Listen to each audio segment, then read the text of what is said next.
Hello my dear friends. तो आज हमारा डेफिनेट इंटीग्रेशन का अगला लेक्चर है और लास्ट लेक्चर में हमने बेसिक जितने भी पॉइंट्स थे जो मिस्टेक्स अक्सर हमेशा होता रहता है उन सारी चीज़ों का कैसे क्या करना है सारी चीज़ मैं डिटेल में आपको बता चुका हूँ। तो आज मेनली प्रॉपर्टी स्टार्ट होने वाला लेक्चर है ना। प्रॉपर्टी यहाँ से स्टार्ट होगा, लगभग 2-3-4 लेक्चर तक चलेगा। ठीक है, वही मेन चीज़ होता है डेफिनेट इंटीग्रेशन का। तो प्रॉपर्टी स्टार्ट करने से पहले मैं और कुछ क्वेश्चन सेलेक्ट किया और उनको एक बार प्रैक्टिस करा देता हूँ ताकि आपका लेक्चर 1 जो है वो भी थोड़ा बहुत रिवाइज हो जाए और इनडेफिनेट भी थोड़ा बहुत रिवाइज हो जाए। तो और कुछ प्रॉब्लम्स कर लेते हैं, देन इसके बाद अपन प्रॉपर्टी चालू करेंगे। ठीक है, तो चलिए पहला सवाल देखते हैं। क्वेश्चन नंबर 1 क्या लिखा गया है? 0 से 1 में एक फंक्शन को इंटीग्रेट करने बोल रहा है। ठीक है, dx अपॉन आपका फंक्शन क्या है? 1 plus twice x plus twice x square plus twice x cube plus x raise to power 4। अभी क्लियरली यहाँ पे देख करके आपको समझ में आ रहा होगा कि सर इस चीज को डिनोमिनेटर में इतना बड़ा चीज दे दिया। अभी इतने बड़े बाई क्वाड्रेटिक पॉलिनोमियल को हम अगर उसका हल निकालना है आपको तो ऑब्वियसली इसको पहले कुछ ना कुछ तो फैक्टराइज करना ही होगा आपको, दूसरा कोई रास्ता नहीं है। और फैक्टराइज करने के बारे में जब भी आप सोचोगे तो आप इजीली ट्वाइस एक्स को बस एक्स और एक्स में ब्रेक करते जाओ, काम होता जाएगा। समझ में आ रहा है ना? ये चीज फील आ जाएगा, ये कोई भी बच्चा फैक्टराइज कर लेगा। ठीक है, थोड़ा सा मीडियम लेवल में मैंने लिया है क्वेश्चन, इतना डिफिकल्ट भी नहीं है और इतना इजी भी नहीं है। ठीक है, तो चलो यहाँ से आपको क्लियरली दिख रहा होगा कि 1 plus x is a factor. ठीक है, अगर 1 प्लस एक्स फैक्टर बच जाता है तो यहाँ पे क्लियरली आपको नजर आ रहा है कि सर ये एक और क्यूबिक बच जाएगा साथों साथ। और इस क्यूबिक को अगर आप ध्यान से देखोगे तब तो ये पूरा एकदम खाना तैयार हो गया, कहीं ना कहीं ये इसमें रिड्यूस हो गया। समझ में आ रहा है ना? क्लियर है? तो ये देखो इतना बड़ा बाई क्वाड्रेटिक को अपन ने फैक्टराइज करके इतना छोटा बना दी। ठीक है, अभी यहाँ पे क्या करना है एग्जैक्टली वो और मुझे शायद बताने का जरूरत नहीं है, वो आप खुद ही संभाल लोगे। ठीक है, तो एक थॉट तो है कि सर यहाँ से पार्शियल फ्रैक्शन कर ले हम। ठीक है, तो पार्शियल फ्रैक्शन अगर चाहते हो तो भी आप कर सकते हो, कोई दिक्कत वाली बात नहीं है ना? कि a by 1 plus x plus b by 1 plus x whole square plus cx plus d divided by 1 plus x square. तो 4 कांस्टेंट के लिए आपको सॉल्व करना पड़ेगा बिकॉज ये क्वाड्रेटिक है। ठीक है, अदरवाइज अगर आप सब्स्टिट्यूशन के बारे में सोचोगे तो सोच सकते हो, इसको अगर आप t बनाने के बारे में सोचोगे तो ऑब्वियसली अगर सिंप्लीफाई करना चाहते हो तो 1 प्लस एक्स को t मान लोगे आप। 1 प्लस एक्स को t मानने से dx आ जाएगा dt के इक्वल। ठीक है, तो ये इंटीग्रेशन किस में रिड्यूस हो जाएगा देखते जरा। x अगर 0 है ना, x का लिमिट है ना ये 0 से 1, x अगर 0 है तो t क्या हो जाएगा 1 और x अगर 1 है तो t हो जाएगा 2, 1 से 2 हो जाएगा लिमिट और dx के जगह पे आ जाएगा dt, नीचे आ जाएगा आपका t square into 1 plus x के जगह में आ जाएगा t माइनस 1 का होल स्क्वायर। ठीक है, तो इस तरीके से इसको और आसानी से सिंप्लीफाई भी कर सकते हैं, कोई दिक्कत वाली बात नहीं है। ठीक है, तो यहाँ से अगर मैं देखूं तो हमारे पास क्या आ रहा है 1 से 2 dt डिवाइडेड बाई ये क्या आ जाएगा आपका t square minus 2t plus t। सही है, तो यहाँ से खास करके तो कोई फायदा होने वाला है नहीं आपको, है ना? वही चीज वापस जाकर के यहाँ से आपको पार्शियल फ्रैक्शन वगैरह ऐसा कुछ करना पड़ेगा, अदरवाइज तो कोई थॉट मिल नहीं रहा। मिल रहा है क्या? देखो ना जरा, पॉलिनोमियल को देखते पता चलेगा t square minus 2t plus 2 आ रहा है। अभी यहाँ से अपन क्या करेंगे? कुछ कर ही नहीं सकते, है ना? यहाँ से कुछ करने का रास्ता तो दिख ही नहीं रहा है ना। यहाँ से वही करना पड़ेगा आपको पार्शियल फ्रैक्शन। ठीक है, तो और अगर थोड़ी देर सोचा जाए तो निकल सकता है शायद कुछ छोटा तरीका, बट एज अभी मेरे दिमाग में कुछ नहीं आ रहा है। तो एज आप सब्स्टिट्यूशन ना लेकर के इसी को पार्शियल फ्रैक्शन कर दोगे, फिर आप अपना आप जो है इंटीग्रेट होकर के ये फाइनल लिमिट्स पुट कर देना, आंसर आ जाएगा। क्लियर है क्या? समझ आ रहा है? तो वही चीज आपको ध्यान से निपटाना था बस। क्लियर है क्या? अगर ऊपर कोई t का फैक्टर होता तो शायद मैं डिफरेंस क्रिएशन में सोच लेता, या फिर यहाँ पे अगर 2t वाला टर्म गायब होता तो भी मैं सोच सकता था, बट एज यहाँ पे 2t वाला टर्म प्रॉब्लम करेगा आपको तो आप ये नहीं सोच पाओगे। क्लियर है क्या? समझ आ रहा है क्या इतना? चलो आगे बढ़ते धीरे धीरे, है ना भाई? ठीक है, तो ये आप कंप्लीट करना, मैं बस स्टार्टिंग अप्रोच आपको बता के दूंगा, आप क्वेश्चंस को कंप्लीट करते जाना, ठीक है। तो यहाँ पे शायद और कोई थॉट अपना काम नहीं करेगा, है ना। प्रॉपर्टी वगैरह पढ़ने के बाद अगर आप प्रॉपर्टी से सोच पाए तो बहुत अच्छी बात है, बट एज अभी तक आपको प्रॉपर्टी नहीं पता तो आप डायरेक्टली ही करो एज आप इंडेफिनिट में जैसे करते हो, ठीक है। यहाँ से पार्शियल फ्रैक्शन करो एंड देन इंटीग्रेट करके upper limit lower limit put करो, आंसर निकलेगा। क्लियर है, समझ आ रहा है। तो ये तो अपन इरेज करने वाले, आगे चलते हैं और क्वेश्चन नंबर 2 में चलते हैं। एक बार जरा ध्यान से एक बार सोच के बताओ तो जरा क्वेश्चन नंबर 2 में अपन क्या थॉट यूज करेंगे। क्लियरली हमें दिख रहा है कि 0 से π/4 लिमिट है और dx अपॉन 0 से π/4 अपना लिमिट है और अंदर है dx divided by cos cube x under root of 2 sin 2x। Clear है क्या, इस टाइप का चीज कुछ दिख रहा है। अभी अगर यहाँ पे प्रॉपर्ली और थोड़ा सोचने का प्रयास करूं तो ये साइन कॉस ऐसे अंडर रूट वगैरह जब भी आता है तो हमारे दिमाग में सबसे पहला चीज यही स्ट्राइक होता है कि ऊपर सेक स्क्वायर बना ले और नीचे tan बना ले किसी ना किसी तरीके से। तो शायद एक बार वो अप्रोच करके देखते, शायद अगर ये चल जाए तब तो ठीक है, अगर नहीं चलता है तो कुछ और सोचेंगे, ठीक है। समझ में आ रहा है ना, याद रखिएगा इस तरीके के कुछ फिक्स पॉइंट्स आपके दिमाग में फिट होना चाहिए, नहीं तो नहीं चलेगा। ये देखो, इसको जब आप स्प्लिट करोगे तो ये 4 sin x into cos x आएगा। अभी 4 तो बाहर आ जाएगा यहाँ पे 2 होकर के, ठीक है ना, और यहाँ पे बच जाएगा आपका cos क्यूब x, ठीक है। और एक काम करते हैं, इस cos क्यूब से cos स्क्वायर को ऊपर लेके चले जाते हैं sec स्क्वायर x करके, तो यहाँ पे बच गया cos x और अंडर रूट के अंदर बच गया sin x into cos x। अभी यहाँ पे अगर आपको tan बनाना है तो नीचे cos स्क्वायर चाहिए, नीचे cos स्क्वायर चाहिए मतलब नीचे cos x चाहिए, क्योंकि cos x अंडर रूट के अंदर जब जाएगा तो अपना cos स्क्वायर बन जाएगा, ठीक है। तो नीचे अगर cos स्क्वायर एक और एक्स्ट्रा चाहिए आपको, मतलब एक cos x अगर चाहिए तो यहाँ पे एक cos x से मल्टीप्लाई करना पड़ेगा, तो ये 2 cos स्क्वायर और इधर under root sin x by into cos x by cos square, ऐसे पॉसिबल हो सकता है ना, देखो, ठीक है। हम ये चाहते हैं ना कि अंदर tan बना दे तो नीचे एक cos स्क्वायर चाहिए होगा, तभी तो cos और cos स्क्वायर कैंसिल होकर sin बाई cos tan बनेगा, और नीचे cos स्क्वायर मतलब बाहर cos अंडर रूट के अंदर जाएगा तो cos स्क्वायर बन जाएगा, तो ये बाहर cos मतलब ऊपर cos स्क्वायर होना पड़ेगा, तभी तो cos और cos स्क्वायर कैंसिल होकर cos आएगा। क्लियर है क्या, समझ आ रहा है। तो ये 0 से π/4 हो जाएगा, ऊपर हो गया आपका sec स्क्वायर x dx, और ये cos स्क्वायर को भी ऊपर भेज देते हैं अपन, ठीक है ना। ये इसको हाफ को तो बाहर निकाल देते हैं और ये मान लो sec स्क्वायर, ये cos स्क्वायर जो ऊपर गया इसको मैं 1 + tan स्क्वायर लिख देता हूँ, क्योंकि 2 sec स्क्वायर का तो कोई जरूरत यहाँ पे है नहीं, ठीक है। और यहाँ पे रूट tan x बन गया। क्लियर, नाउ एज यूजुअल आप tan को सब्स्टिट्यूट करोगे एंड देन आपका इंटीग्रेशन आराम से सॉल्व हो जाएगा, ठीक है। तो यहाँ पे अपन क्या सब्स्टिट्यूट करने वाले, ऑब्वियसली tan x को t मानने वाले। अभी ये सब्स्टिट्यूशन मोनोटोनस है ना, बिल्कुल बिल्कुल। 0 से π/4 में tan x जो है इंक्रीजिंग भी होता है, कंटीन्यूअस भी होता है, तो कोई दिक्कत वाली बात है नहीं। तो dt जो हो जाएगा वो हो जाएगा आपका sec square x dx, sec square x dx हो जाएगा dt, सही है क्या। तो बाहर हाफ रह गया और x जब 0 है तो tan 0 0 हो जाएगा, और x जब π/4 है तो tan π/4 1 हो जाएगा। ऊपर आ जाएगा 1 + t स्क्वायर इंटू dt और नीचे आ जाएगा रूट ओवर ऑफ t। तो ये इंटीग्रेशन मेरे को करने का जरूरत नहीं है, आप आराम से कर सकते हो खुद से, कोई दिक्कत वाली बात होना नहीं चाहिए। t⁻⁻½ dt और दूसरा हो जाएगा 2 divided by t⁻½ that is t⁻³ dt। Clear है। अभी इनको सॉल्व करके 0 और 1 पुट कर दीजिए, हो जाएगा। तो डेफिनेट में t को वापस x के टर्म में सब्स्टिट्यूट करने का कोई जरूरत होता नहीं है, डायरेक्टली हम लिमिट चेंज कर देंगे तो आराम से हो जाएगा।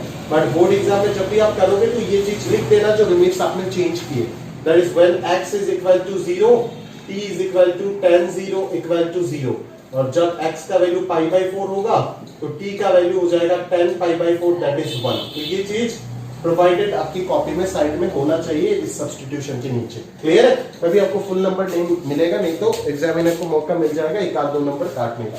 क्लियर है सर, समझ में आ रहा है ना, पक्का। चलो आगे बढ़ते हैं अपन, आगे बढ़ते हैं next.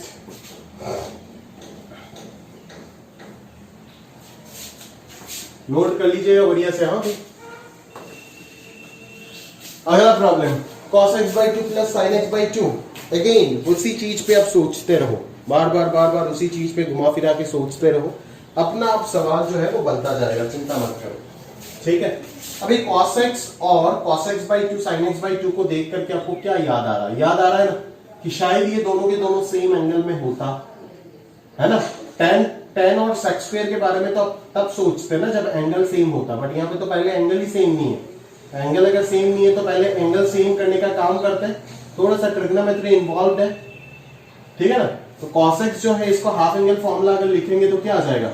cos square x by 2 minus sin square x by 2, ये आप सभी जानते हो, क्लियर है क्या। और इधर आ जाएगा cos x by 2 plus sin x by 2 का होल क्यूब, बराबर से चल रहा है चीजें। अभी एक फैक्टर एग्जैक्टली इसको दो फैक्टर में a square minus b square factorise अगर करेंगे तो एक फैक्टर कैंसिल हो जाएगा, क्लियरली दिख रहा है। तो जो चीज बचेगा ऊपर वो क्या बचेगा? cos x by 2 minus sin x by 2 dx बचेगा, और नीचे क्या आ जाएगा? एक फैक्टर कैंसिल होके cos x by 2 plus sin x by 2 का होल स्क्वायर हो जाएगा। अभी आपको क्लियरली दिख रहा है कि इसको अगर t मान लेंगे तो ऊपर dt प्रेजेंट है, बिकॉज ये हो जाएगा माइनस साइन और ये हो जाएगा cos, और हाफ जो भी आएगा उसको बाहर निकाल देना, क्लियर है क्या। तो आराम से आप इसको t सब्स्टिट्यूट करो, आराम से ऊपर आपको dt मिल जाएगा, क्लियर है। और जो भी अकॉर्डिंगली लिमिट चेंज करना है चेंज कर दीजिएगा, क्लियर है। तो आराम से हो जाएगा ना भाई, पक्का। चलो आगे बढ़ते हैं, कर लीजिएगा, कंप्लीट करके छोड़ना। आप भी इतना तक करके मत छोड़िएगा, जब वीडियो देख देख के नोट कर रहे होंगे ना तो कंप्लीट करके छोड़ना, सही है। आगे चलो, नेक्स्ट क्वेश्चन में चलते हैं। 13, 0 से 1 x into under root of 1 minus x square by 1 plus x square dx, ठीक है। तो यहाँ पे तो एक चीज तो क्लियरली पहले ही नजर आ रहा है कि सर बाहर एक्स स्क्वायर है, यहाँ पे एक्स है, तो पहले तो इस नालायक सा एक्स को हटाओ आप। वो हटाने का तरीका क्या है?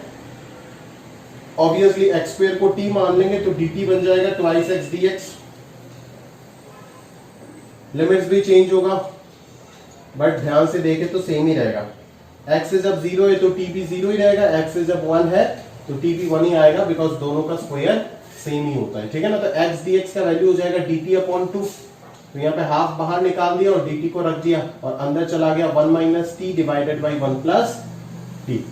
तो ये इंटीग्रेशन इसमें रिड्यूस हो गया, और इस टाइप के इंटीग्रेशन को आपको अच्छे से करा दिया गया था इंडेफिनिट टाइप 6 में, देख लेना, टाइप 6 में करा दिया गया था अच्छे से, ठीक है ना। ट्रिग्नोमेट्रिक सब्स्टिट्यूशन है ना, आप जानते हो अच्छे से कि t को यहाँ पे क्या डालेंगे? cos 2 थीटा में लेके जाएंगे ना, ऑब्वियसली, ठीक है।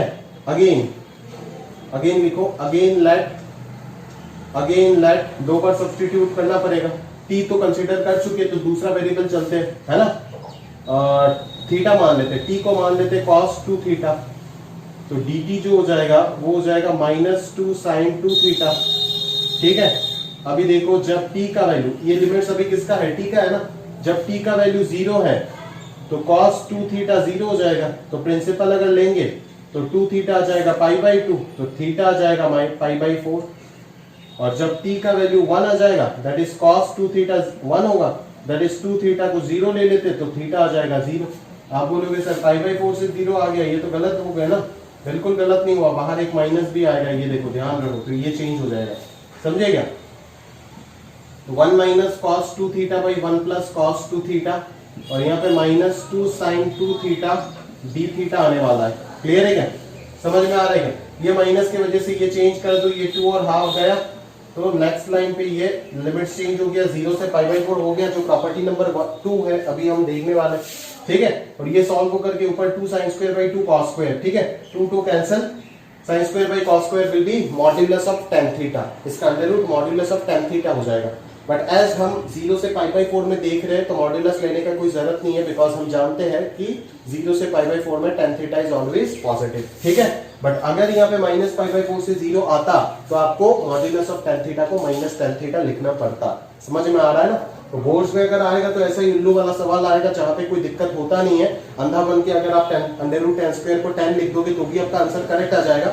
बट जेई वाले आपको जरूर यहाँ पे परेशान करने की कोशिश करेंगे कि बाकी आपको वो चीज पता है या नहीं है, ठीक है। तो under root x square equal to modulus of x अगर टेस्ट करना चाहता है कोई, तो यहाँ पे भी चेक कर सकता है लिमिट्स को अकॉर्डिंगली सेट करके, है ना। अगर मान लो माइनस 1 से 0 लिमिट दे देता तो ये माइनस पाई बाई 4 से 0 आ जाता, एंड अकॉर्डिंगली आप फंस जाते पूरे तरीके से, क्लियर। तो -1 से 0 पे नहीं वही आ जाएगा, बट अगर कुछ चेंजेस करना चाहे तो आराम से कर सकते हैं to create this limit -π/4 to 0। ठीक है, तो अब समझ जाना कि यहाँ पे मॉड्यूलस ऑफ tan थीटा ही है ना, modulus of tan theta into sin 2 theta d theta ऐसे ही चीजें चल रहा है। ठीक है, बट एज 0 से π/4 है तो हम tan थीटा को मॉड्यूलस को नेग्लेक्ट कर देंगे। ठीक है, इसको tan theta into sin 2 theta d theta ही लिख देंगे, since tan theta is greater than 0 for all. मैं चाहता हूं कि आपका कॉपी में ये सब लिखा हुआ रहे। ठीक है, एक टॉपर का कॉपी देखने से पता चलता है, वो ये भी लिखेगा जब मॉड को हटाएगा तो साइड में रीजन भी देगा, है ना, ऐसा नहीं है कि कुछ भी करेगा। समझ में आ रहा है ना, ये सबसे इंप्रेशन क्रिएट होता है। साइन बाई कॉस और यहाँ पे 2 साइन इंटू कॉस, तो cos cos gets cancel out, तो ये 2 साइन स्क्वायर बन जाएगा। ठीक है, अभी साइन स्क्वायर को तो अपन 2 साइन स्क्वायर रहने दो अंदर, साइन स्क्वायर का तो कोई इंटीग्रेशन हमें पता है नहीं ऐसे।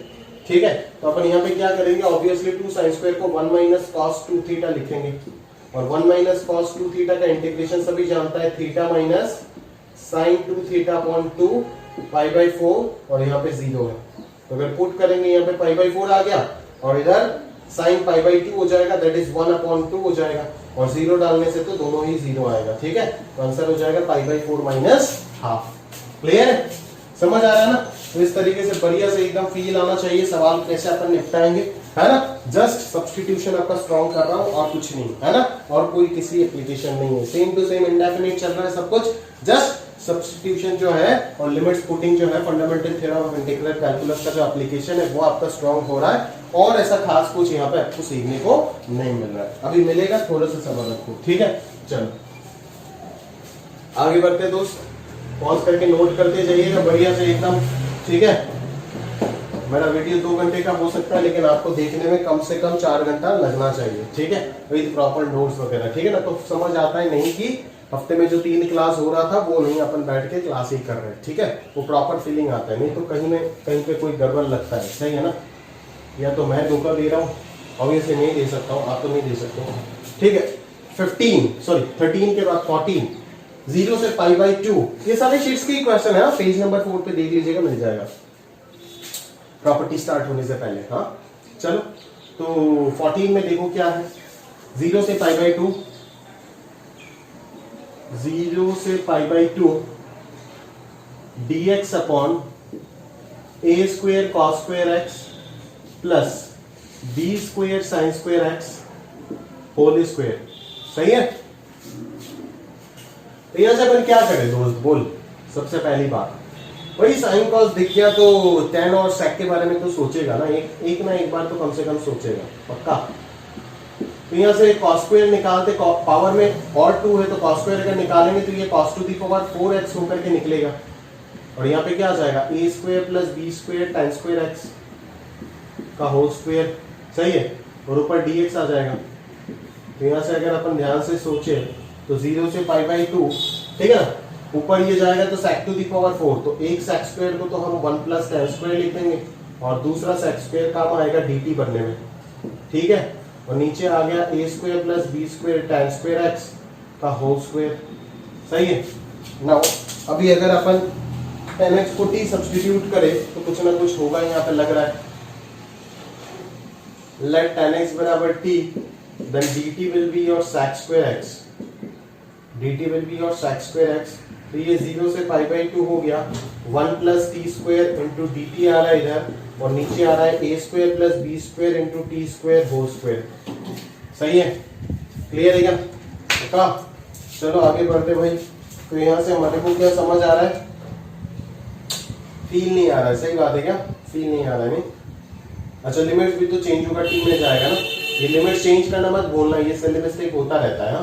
टी एक्स से जब 0 है तो टी हो जाएगा 0, और x से जब π/2 है तो t हो जाएगा tan π/2, दैट इज इंफिनिटी में चला जाएगा। चलो ये तो गंदा बन गया, ठीक है ना। तो यहाँ से अपन क्या निपटा सकते हैं, इसको कैसे निपटा सकते हैं, वो चीज सोचना पड़ेगा। क्लियर है क्या, समझ आ रहा है क्या? तो क्या करोगे, यहाँ से a स्क्वायर और b स्क्वायर काफी तकलीफ दे रहा है नहीं। a स्क्वायर और b स्क्वायर अगर शायद नहीं होता तो अपन बहुत जल्दी जल्दी इसको सॉल्व कर लेते, but as a square b square आके तकलीफ दे रहा है तो वो तकलीफ तो झेलना पड़ेगा आपको, और कोई रास्ता तो है नहीं इनसे निपटने का। सही है क्या? तो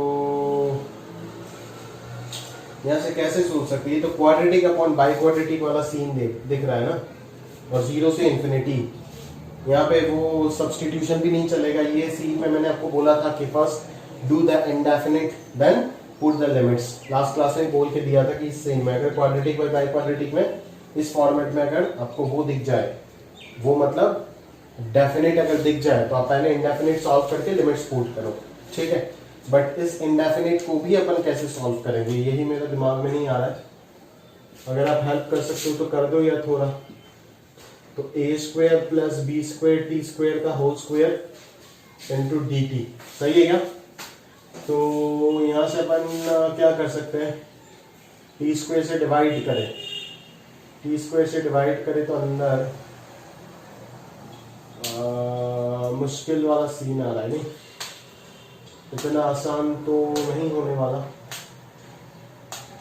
टी से अगर डिवाइड भी कर देंगे तो ऊपर टी प्लस 1/t आ रहा है और नीचे तो प्रॉब्लम हो जाएगा, प्रॉब्लम की क्रिएट हो जाएगा ना, नीचे दिक्कतें आ जाएंगी बहुत ज्यादा।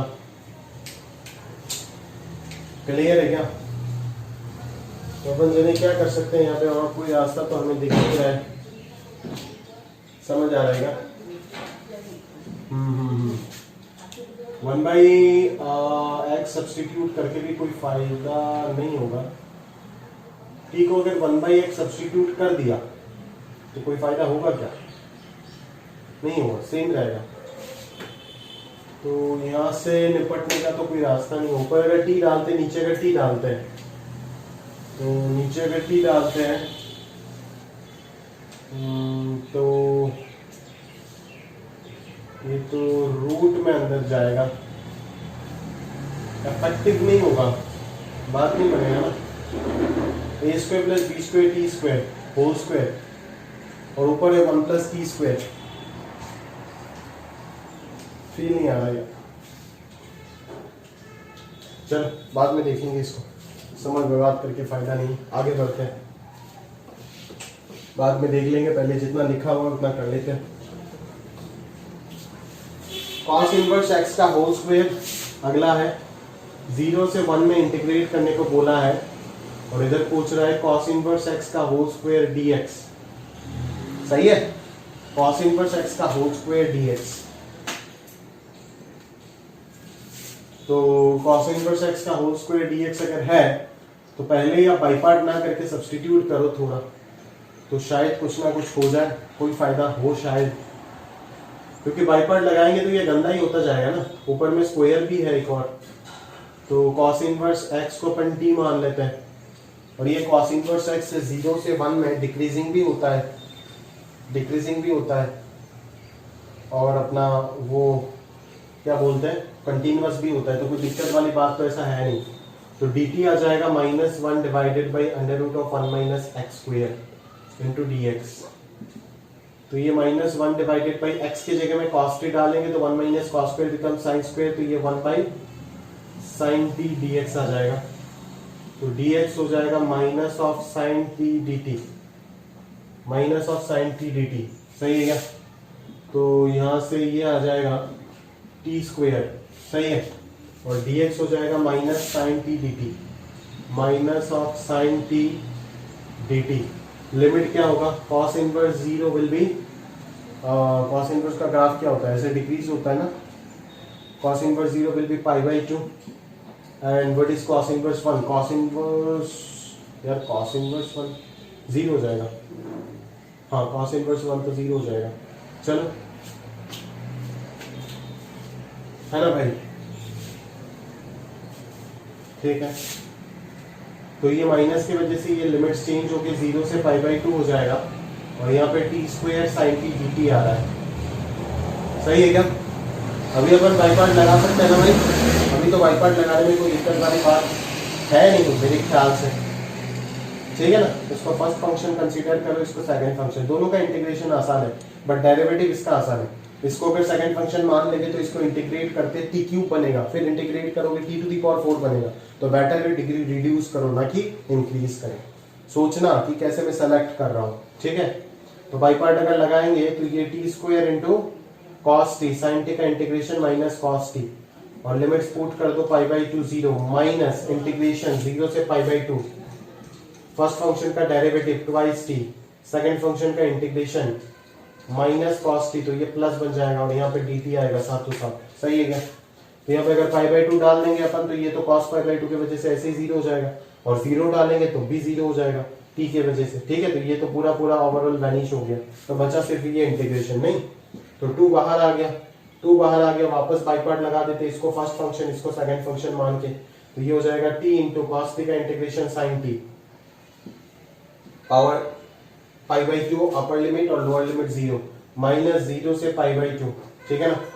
यहाँ पे फर्स्ट फंक्शन t का डेरिवेटिव 1 और cos t का डेरिवेटिव sin t dt, ठीक है। तो ये हो जाएगा आपका t sin t, ठीक है। और यहाँ पे sin t का डेरिवेटिव क्या हो जाएगा, इंटीग्रेशन माइनस cos t, तो ये प्लस cos t आ जाएगा, और एक साथ लिमिट पुट कर देते पाई बाई टू और 0, है ना। तो एक ही बात है, तो पाई बाई टू अगर डालेंगे तो ये आ जाएगा पाई by two into 1 plus 0 minus 0 अगर डालोगे तो यहाँ पे 0 आएगा, माइनस कॉस 0 1 आ जाएगा, ठीक है। तो answer will be your pi minus 2, pi minus 2 is the value of that integral. Clear है, समझ आ रहा है पक्का, which represent the algebraic sum of areas bounded by this curve and x axis, ठीक है। क्लियर है, समझ आ रहा है पक्का, क्लियर है भाई। चलो अगर यहाँ पे ये y का फंक्शन होता और dy होता तो अपन क्या बोलते हैं कि area algebraic sum of areas bounded by this curve and y axis, ठीक है। अभी यहाँ पे पता चल रहा है y बराबर f of x है, तो x के साथ बाउंड हो रहा है बिकॉज यहाँ पे dx आ रहा है, अगर y के साथ बाउंड होता है तो यहाँ पे dy आएगा और ये भी फंक्शन ऑफ y आएगा। ये सारे चीज हम अगले चैप्टर एरिया पे सीखेंगे जाके, ठीक है, एप्लीकेशन ऑफ इंटीग्रल्स में। आगे बढ़ते हैं, नेक्स्ट प्रॉब्लम क्वेश्चन नंबर 19 में चलते हैं, क्वेश्चन नंबर 19 में चलते, चलिए जरा। क्वेश्चन नंबर 19 वही tan x वाला फील है, tan x tan square x, sec square का जरूरत है ऊपर, है ना, sec स्क्वायर का जरूरत है ऊपर, तो कैसे मैनेज करोगे sec स्क्वायर को, कर सकते हो, अगर चाहते हो तो कर सकते हो आराम से, कोई दिक्कत वाली बात नहीं है। tan x को अपना आप रख दो और sec स्क्वायर x dx लगा दो एक ऊपर, ऊपर अगर लगाओगे तो नीचे भी लगाना पड़ेगा, बट नीचे जब मैं लिखूंगा तो sec स्क्वायर नहीं लिखूंगा, 1 प्लस tan स्क्वायर लिखूंगा। तो देखो ये फैक्टर और ये फैक्टर अपना आप ही कैंसिल हो जाएगा। नाउ पुट tan x बराबर t, तो सारी चीज t में कन्वर्ट हो जाएगा, t बराबर tan x डाल देते, 0 से पाई बाई 2 में इंक्रीजिंग भी है और पूरा पूरा कंटिन्यूअस भी है, तो dt will be your sec square x dx। Limits वगैरह मैं और लिख नहीं रहा हूँ, आप लिखिएगा अच्छे से, है ना, when b is equal to that, ये सब लिख देना। जब x का वैल्यू 0 है तो ये 0 और पाई बाई 2 पे ये इंफिनिटी आएगा। अच्छा ये भी वही पैटर्न में दिख रहा है क्या, t dt divided by 1 plus T square into 1 plus m square T square, clear है क्या। तो यहाँ पे एक तो ऊपर t dt दिख रहा है, नीचे टी स्क्वायर दिख रहा है, तो यहाँ पे तो एक और बार सब्स्टिट्यूशन का फील तो आ ही रहा है। Again substitute, t square is equal to u, तो du will be 2t dt, d will be 2t dt। अभी t अगर 0 है तो u भी 0 ही होगा, इंफिनिटी है तो इंफिनिटी का स्क्वायर तो वही होगा, और ऊपर आ जाएगा du डिवाइडेड बाई 2, तो हाफ बाहर आ जाएगा और ये आ जाएगा 1 प्लस u, और इधर आ जाएगा 1 plus m square u, clear है। तो अभी यहाँ पे बेटर होगा कि डिफरेंस क्रिएट करेंगे, पर डिफरेंस क्रिएट करने के लिए एम स्क्वायर u तो चाहिए आपको, वो एम स्क्वायर u तो दिख नहीं रहा है, ठीक है ना। तो देखो वो बनाते हम, ठीक है ना, एक एम स्क्वायर ऊपर लगा दो, एक एम स्क्वायर ऊपर लगा दो, यहाँ पे एक एम स्क्वायर लगा दो, तो ये एम स्क्वायर यू बन जाएगा। बनने के बाद डिफरेंस क्या आएगा, एम स्क्वायर माइनस 1 आएगा ना, तो वो भी तो यहाँ पे होना चाहिए, एम स्क्वायर माइनस 1 भी तो होना चाहिए, तो उसको हम नीचे लगा देते हैं एम स्क्वायर माइनस 1 को, क्लियर है, समझ में आ रहा है। तो ये पूरा पूरा हो गया क्या, m square divided by 2 into m square minus 1, और अंदर जब मैं इसको लिखने जाऊंगा तो ये हो जाएगा इन दोनों चीज का डिफरेंस, सही है, इन दोनों चीज का डिफरेंस। तो इन दोनों का चीज का डिफरेंस जब आप लिखोगे तो पार्शियल फ्रैक्शन करके, मतलब डिवाइड वगैरह करके अगर डायरेक्टली करूं मैं तो क्या आएगा, एक जगह पे आ जाएगा 1 by 1 plus m square u, ठीक है, डी यू और दूसरे जगह पे आ जाएगा 0 से infinity d u divided by m square plus m square u. Clear है? तो ये दोनों ही इंटीग्रेशन लॉग में चला जाएगा, आराम से आप निपटा सकते हो। क्लियर है क्या? समझ आ रहा है? तो m square divided by 2 into m square minus 1, ठीक है ना। तो यहां से हमारे पास क्या आ जाएगा 1 upon m square, answer will be ln modulus of m square u plus 1। ठीक है, क्लियर है? बिकॉज एम स्क्वायर तो कांस्टेंट की तरह ट्रीट हो रहा है, इंटीग्रेशन तो यू के रिस्पेक्ट में चल रहा है ना। माइनस यहाँ पे भी 1 बाई एम स्क्वायर बाहर आएगा, ठीक है, और ये ln of modulus m square plus m square u हो जाएगा। क्लियर है क्या? ऊपर रहेगा इंफिनिटी, नीचे रहेगा 0। सही है, बराबर से चल रहा है चीजें, पक्का। यहाँ पे पाई बाई 2 ना दे करके पाई बाई 4 वगैरह होना चाहिए था यार। पाई बाई 2 होने से अनबाउंडेड हो जाएगा, देखो ना इंफिनिटी आएगा अभी। एम स्क्वायर बाहर जाके ये दोनों एम स्क्वायर तो इसको कैंसिल करेगा, तो यहाँ पे 1/2 एम स्क्वायर माइनस 1 तो रहेगा। अभी अगर इंफिनिटी डालते हैं तो ln infinity plus 1 will be infinity, minus 0 अगर डालोगे यू के जगह में तब तो ये 0 आ जाएगा, ठीक है। और माइनस अगर इधर देखूंगा तो इंफिनिटी डालोगे तो वही चीज इंफिनिटी आएगा, और 0 डालने से माइनस ln एम स्क्वायर आ रहा है, ठीक है। तो यहाँ पे वो लोग चाहते हैं कि हम इस इंफिनिटी माइनस इंफिनिटी को इनडिटरमिनेंसी कंसीडर ना करके अप्रोक्सीमेटली इसको 0 कंसीडर कर ले। सही है, अप्रोक्सीमेटली इसको 0 कंसीडर कर ले, ठीक है ना। तो हमारे पास जो आंसर निकल करके आएगा वो हो जाएगा twice ln m divided by 2 into m square minus 1, that is 2 cancel, तो ln m divided by m square minus 1, ठीक है। ये हम approximate answer, exact algebraic sum of area नहीं बोल सकते, बिकॉज रीजियन जो है वो अनबाउंडेड है। याद नहीं है उस दिन 10x का एक एग्जांपल कराया था, है ना। 10x का एक एग्जांपल कराया था 0 से पाई में। 0 से पाई में क्या है, अप्रोक्सीमेटली अगर आप मानते हैं कि ये और ये एरिया इक्वल है, बिकॉज ये इंफिनिटी ये भी इंफिनिटी तक जा रहा है, तब जाके ये आंसर 0 आएगा। अगर कोई आर्ग्यू करता है कि ये बड़ा है इससे, तो हम आंसर को नॉन जीरो बोलेंगे। इसीलिए तो ये इनडिटरमिनेंसी है। फॉर्मूले से सॉल्व करके देखना, आपके पास इंफिनिटी माइनस इंफिनिटी आएगा जो कि इनडिटरमिनेंसी है। क्लियर है क्या? समझ में आ रहा है? तो बेहतर होता है यहाँ पे अगर π/4 वगैरह कुछ दिया जाता तो। क्लियर है? समझ आ रहा है ना? पक्का? तो this is the exact feeling, ठीक है। π/4 वगैरह अगर देता है यहाँ पे तो एग्जैक्टली 10 π/4 यहाँ पे 1 वगैरह आ जाता, तो आराम से ये फाइनाइट आंसर दिख जाता आपको। क्लियर है क्या? समझ आ रहा है ना? बस वही चीज आपको समझना था और ध्यान से करना था। क्लियर है? समझ आ रहा है? नोट करके रख देना, अच्छा सवाल है ये सब, ठीक है। चलो आगे बढ़ते हैं। Last problem, solving evolution of integrate definite integration में, ठीक है। आगे बढ़ते हैं, चलो आगे बढ़ते हैं। Next problem, sine square cos square वही चीज वापस दिख रहा है, तो क्यों ना हम वही चीज दोबारा सोचे, tan और sec वाला, तो शायद हो जाएगा sine square x into cos square x dx। सही है? क्लियर है? और sine cube x plus cos cube x whole square. सही है? तो यहां से अपन क्या कर सकते हैं, tan बनाने के लिए कॉस क्यूब को कॉमन लेना पड़ेगा, सिंपल सा चीज है। तो cos क्यूब कॉमन लोगे तो बाहर cos टू दी पावर 6 आएगा, क्योंकि पावर में स्क्वायर है, और यहाँ पे 1 प्लस tan क्यूब x का होल स्क्वायर बन जाएगा, और ऊपर sin स्क्वायर x है और cos स्क्वायर x है, dx है। अभी यहाँ से ये कैंसिल होने के बाद cos टू दी पावर 4 बचता है, तो cos टू दी पावर 4 में से एक cos स्क्वायर को ऊपर लेके चले जाओगे तो sec स्क्वायर dx बन जाएगा, और एक cos square sin square by cos square tan square दे देगा, ठीक है ना। और यहाँ पे आ गया 1 plus tan cube x into x square. अभी tan x को अगर t मान लेंगे तो ये क्या हो जाएगा, ये 0, ये 1 हो जाएगा, ये dt बन जाएगा, यहाँ पे t स्क्वायर आ जाएगा, और ये 1 प्लस t क्यूब का होल स्क्वायर। फिर एक और बार इसको आप t क्यूब को नहीं, पूरा 1 प्लस t क्यूब को ही सब्स्टिट्यूट कर दो u, तो आराम से ये चीज निपट जाएगा और इंटीग्रेशन इजीली सॉल्व हो जाएगा। क्लियर है? समझ आ रहा है क्या?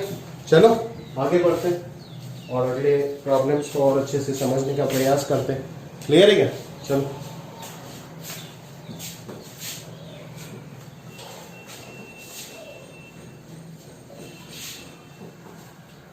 चलो नेक्स्ट बोल रहे हैं, if f x is equal to minimum of, इस तरीके का फंक्शन आप देख चुके हो, है ना। एलसीडी में बहुत बार मैंने कराया है ये सब functions. Minima box modulus of x 1 minus modulus of x and 1/4 for all x belongs to real. तो find the integral -1 to 1 fx dx। सही है, तो हमें देखना पड़ेगा कि इन तीनों का मिनिमम कौन है।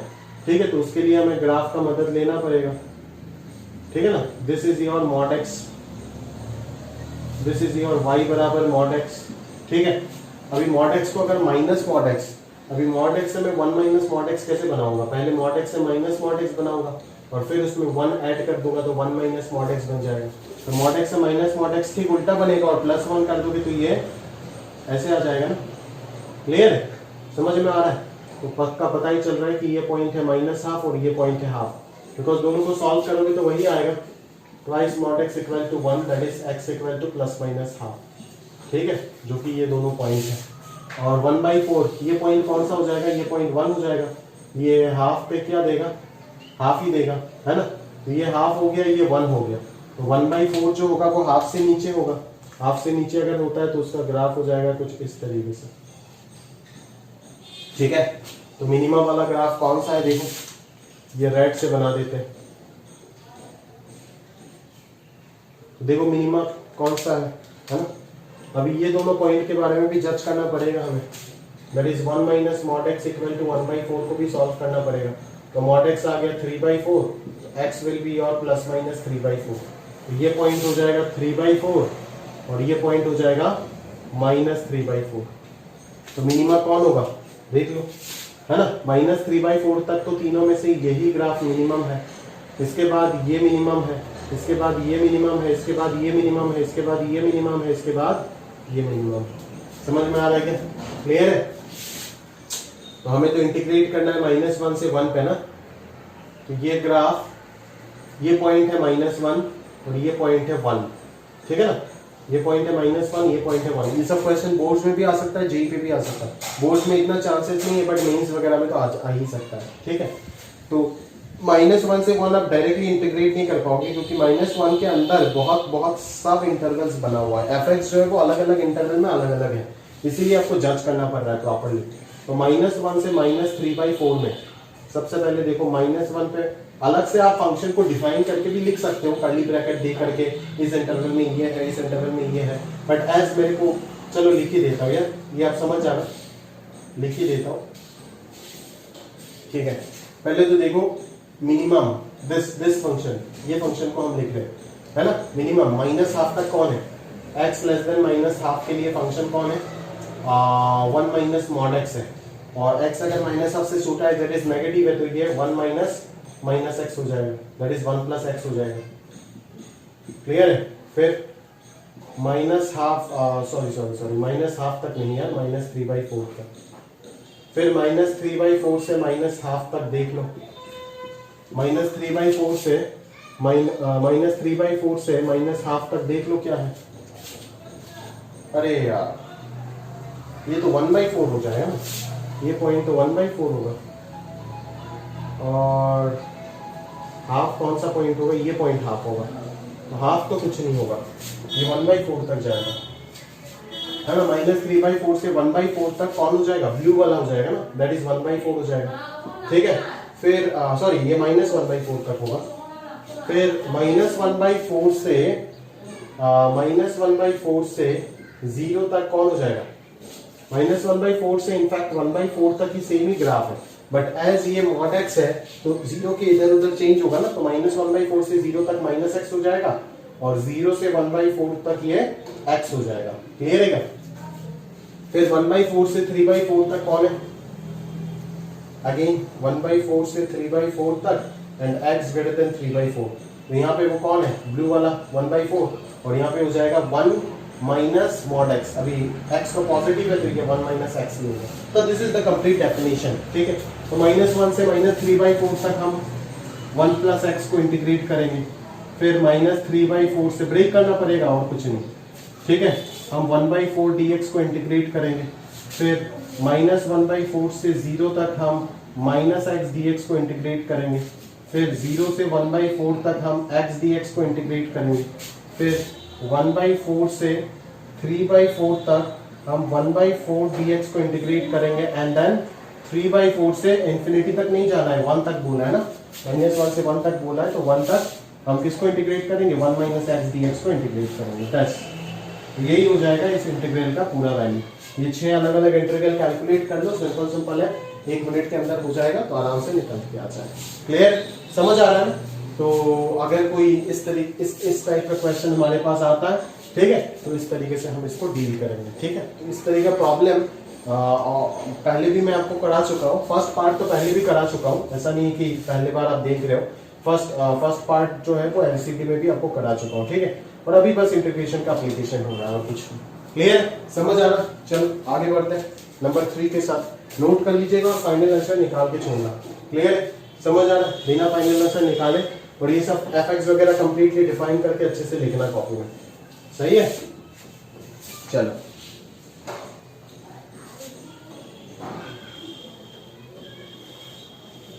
आगे बढ़ते हैं। आगे बढ़ते हैं 0 से 1 e⁻⁻x dx divided by 1 plus e⁻x। सही है क्या? 0 से 1 e⁻⁻x dx divided by 1 plus e⁻x। इसका आंसर लॉग में दे रखा है, प्लस k दिया हुआ है, तो आपको बोला है कि k का वैल्यू क्या होगा बोलो। मतलब इनडायरेक्टली आपको ये इंटीग्रेशन पूरा सॉल्व करना होगा। तो अपन क्या करेंगे, dx e⁻x नीचे आ जाएगा, ठीक है ना। अभी अगर आपको इसको इंटीग्रेट करना था तो एक e⁻x को ऊपर भेजना पड़ेगा ना, ताकि e⁻x को t मानेंगे तो ये dt बन जाए। समझ में आ रहा है ना? तो इसके लिए ऊपर नीचे मल्टीप्लाई कर दिया एक e⁻x, तो यहाँ पे e⁻2x बन गया। अभी अब कुछ मत करो, e⁻x को t मान लो तो dt हो जाएगा e⁻x dx। ठीक है, तो ऊपर वाला हो जाएगा आपका dt और नीचे हो जाएगा t² × t+1। क्लियर? और लिमिट क्या हो जाएगा, e⁻0 1 और e⁻1 e हो जाएगा। ठीक है, तो अभी हम लोग क्या कर सकते हैं, यहाँ से बोलो, अभी हम लोग क्या कर सकते हैं, क्या रास्ता है भाई यहाँ से सॉल्व करने का? दिमाग में कुछ चमक रहा है क्या, बोलो। एक तो है बाई पार्ट कर दो सर, बाई पार्ट करने का तो पूरा, सॉरी बाई पार्ट क्या बोल रहा हूँ, बाई पार्ट नहीं, वो कर दो, पार्शियल फ्रैक्शन कर दो। या फिर अगर उसके अलावा भी अपन सोचने गए तो क्या सोच सकते हैं, कुछ सोच पा रहे क्या? नीचे क्यूबिक आ रहा है, तो dx/क्यूबिक इसको तो अपन पार्शियल फ्रैक्शन से ही करते हैं ज्यादातर केस में, बट फिर भी सोच रहा हूँ मैं, और कुछ अगर दिमाग में चमकता है तो अच्छा होता।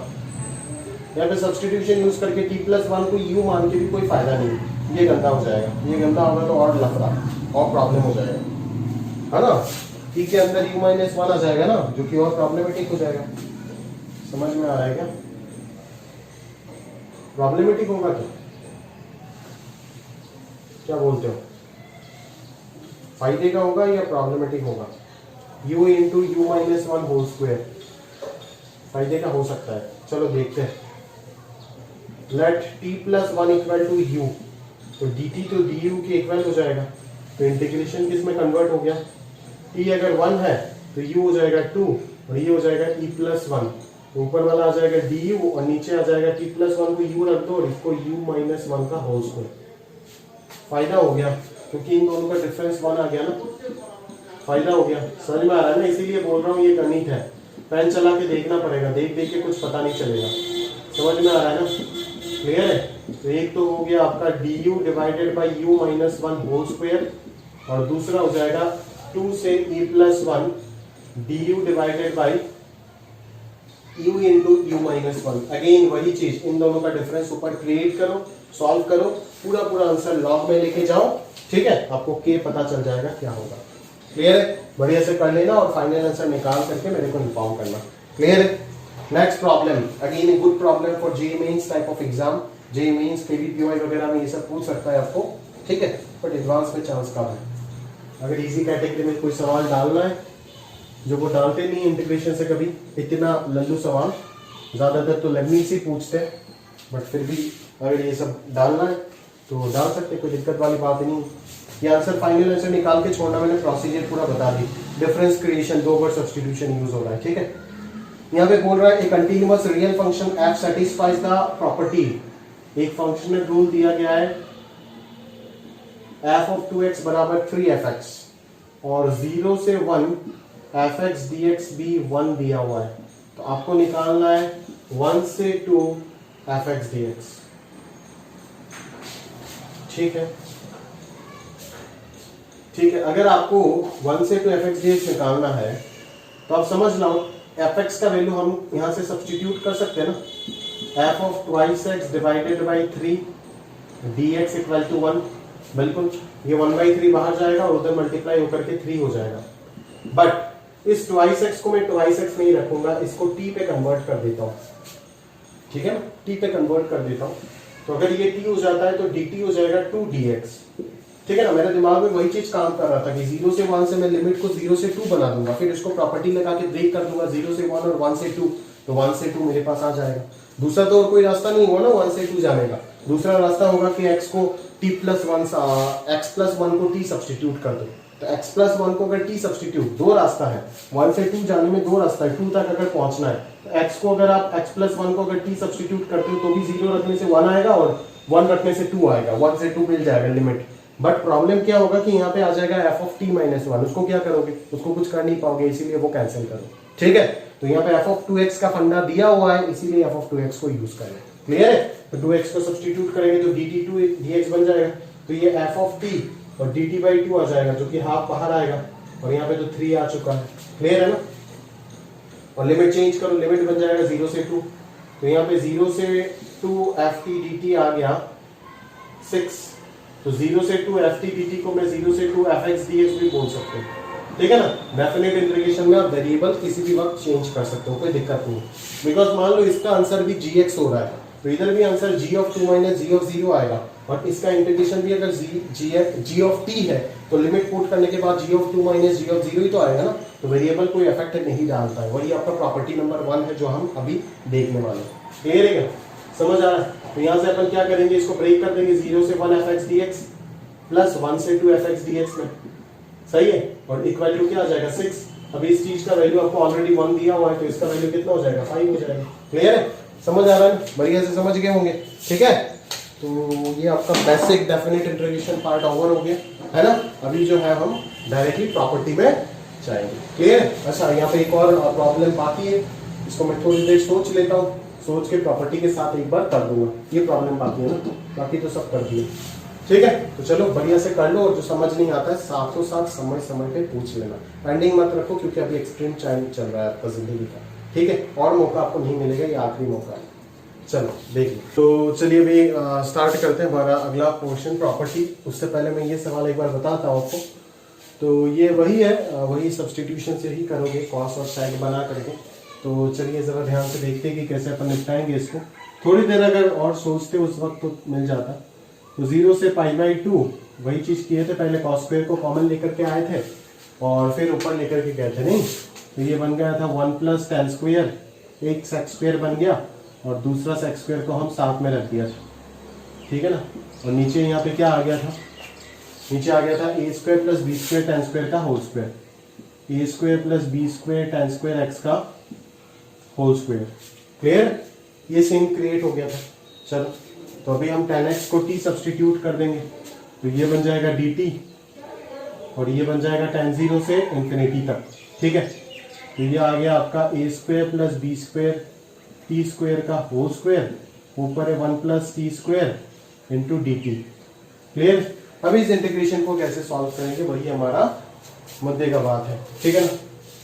तो क्या कर सकते हैं बेसिकली, देखो b² t² यहाँ पे भी बनाना है, तो उसके लिए अपन क्या करें, उसके लिए एक काम कर सकते हैं, देखो कि 1/b² बाहर लगा देते हैं, तो अंदर 0 से इंफिनिटी b² + b² t² हो जाएगा। बट हमें b² + b² t² नहीं, हमें a² + b² t² चाहिए। तो अगर आपको a² + b² t² चाहिए तो क्यों ना आप a² को ऐड कर दो और उसी a² को सब्ट्रैक्ट कर दो, ठीक है। तो ये सीन किस में चला जाएगा, 1/b² आ जाएगा बाहर, इधर 0 से इंफिनिटी ये दोनों मिल करके इस फैक्टर को कैंसिल करके ये dt divided by A square plus B square T square दे देगा, और रिमेनिंग जो होगा वो हो जाएगा आपका B square minus A square, B square minus A square as a constant बाहर आएगा, और इंटीग्रेशन में रह जाएगा dt डिवाइडेड बाई एक बाई क्वाड्रेटिक। तो dt बाई क्वाड्रेटिक, इस क्वाड्रेटिक बाई क्वाड्रेटिक को डायरेक्टली अपन सॉल्व नहीं कर पा रहे थे, बट इस dt बाई क्वाड्रेटिक को अपन सॉल्व कर पाएंगे। कैसे सॉल्व कर पाएंगे देखो, अपन क्या करते हैं, यहाँ से इसको परफेक्ट स्क्वायर को ब्रेक कर देते हैं। मैं यहाँ पे दिखा रहा हूँ, जगह नहीं होगा क्योंकि बहुत ही अच्छा क्वेश्चन है और लंबा हो जाएगा, ठीक है। तो 1/b A square plus B square T square को क्या करोगे वो जरा मैं बताता हूँ आपको exactly. 1/a square plus B square T square को आप ऐसे कर सकते हो, होल स्क्वायर है ना, होल स्क्वायर है तो इस होल स्क्वायर को आप पहले खोल दो, तो a to the power 4 plus b to the power 4 t to the power 4 plus twice a square B square T square, ठीक है। तो ऊपर क्या हो जाएगा, ऊपर क्या हो जाएगा जरा ध्यान से देखो, ऊपर हो जाएगा अभी टी स्क्वायर से ऊपर नीचे डिवाइड कर देते तो ऊपर आ जाएगा 1/t स्क्वायर, और नीचे आ जाएगा मान लो आपका नीचे क्या आएगा, नीचे आ जाएगा b to the power 4 t square plus a to the power 4 divided by t square plus twice a square b square, ऐसा आ जाएगा, ठीक है ना। तो अभी इसको मैं एक बार तो इस फॉर्मेट में कन्वर्ट कर सकता हूँ, माइनस के फॉर्मेट में, और एक बार मैं प्लस में कन्वर्ट कर सकता हूँ। तो ऊपर मेरे को क्या चाहिए होगा, ऊपर मेरे को a square by T square चाहिए होगा, बिकॉज डिफरेंशिएशन होके ऊपर a स्क्वायर जाएगा ना। तो यहाँ पे मैं बाहर क्या लगा देता हूँ, यहाँ पे एक a स्क्वायर लगा देता हूँ और यहाँ पे एक a स्क्वायर लगा देता हूँ, ठीक है ना।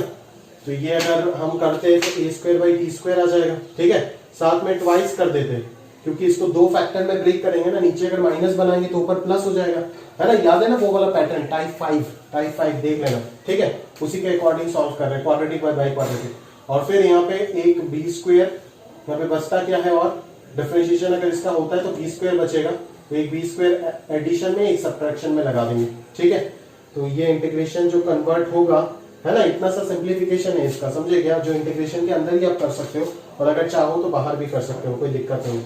तो 0 से इंफिनिटी dt बाई, ये तो tan पे चला जाएगा, tan इनवर्स पे, ये तो हो जाएगा, कोई दिक्कत वाली बात नहीं है।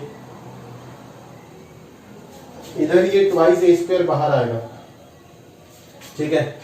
और इस चीज को मैं कैसे ब्रेक कर सकता हूँ, देखो न्यूमरेटर को मैं कैसे बना सकता हूँ। न्यूमरेटर को एक जगह पे तो b square plus a square by T square लिखेंगे, और एक जगह पे मैं माइनस कॉमन लेके b square minus A square by T square ऐसे लिख सकता हूँ ना, इसको बराबर लिख सकते हैं, कोई दिक्कत वाली बात ही नहीं है, ठीक है। तो जब वो वाला चीज लिखोगे आप, ठीक है ना, यहाँ पे ब्रैकेट लगाओ, कर्ली ब्रैकेट लगाओ, तो जब आप नीचे माइनस वाला बनाओगे, ये वाला माइनस, तो ऊपर आपको प्लस वाला चाहिए, ठीक है ना, ऊपर आपको प्लस वाला चाहिए ना, तो ये सेपरेट हो जाएगा ना, दो इंटीग्रेशन में कन्वर्ट हो जाएगा। तो ऊपर जब आपका प्लस वाला रहेगा, ऊपर जब आपका टी स्क्वायर प्लस वाला रहेगा, तब आप नीचे बना लो इसको b square t minus A square by t का होल स्क्वायर और plus 4 a square B square. इसको सॉल्व करो, देखोगे आपको यही मिलेगा, दिस अपॉन दैट ही मिलेगा।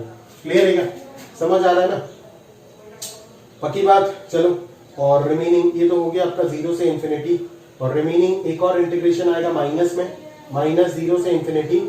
यहाँ पे अगर ऊपर अगर माइनस है तो नीचे हम प्लस वाला बनाएंगे, ऊपर अगर माइनस है तो नीचे प्लस वाला बनाएंगे, ठीक है। प्लस वाला क्या हो जाएगा, b square t plus a square by t का होल स्क्वायर, ठीक है। और प्लस वाला अगर बनाएंगे तो ये तो बन ही जाएगा, ये तो यही बना हुआ है ना, ये तो यही चीज बना हुआ है ऑलरेडी, ठीक है ना। तो और तो कोई प्लस माइनस का कोई जरूरत नहीं है। तो एक बार आप इसको v मान लेना तो इसका डेरिवेटिव ऊपर प्रेजेंट हो गया, और एक बार इसको आप q मान लेना तो इसका डेरिवेटिव ऊपर प्रेजेंट हो जाएगा।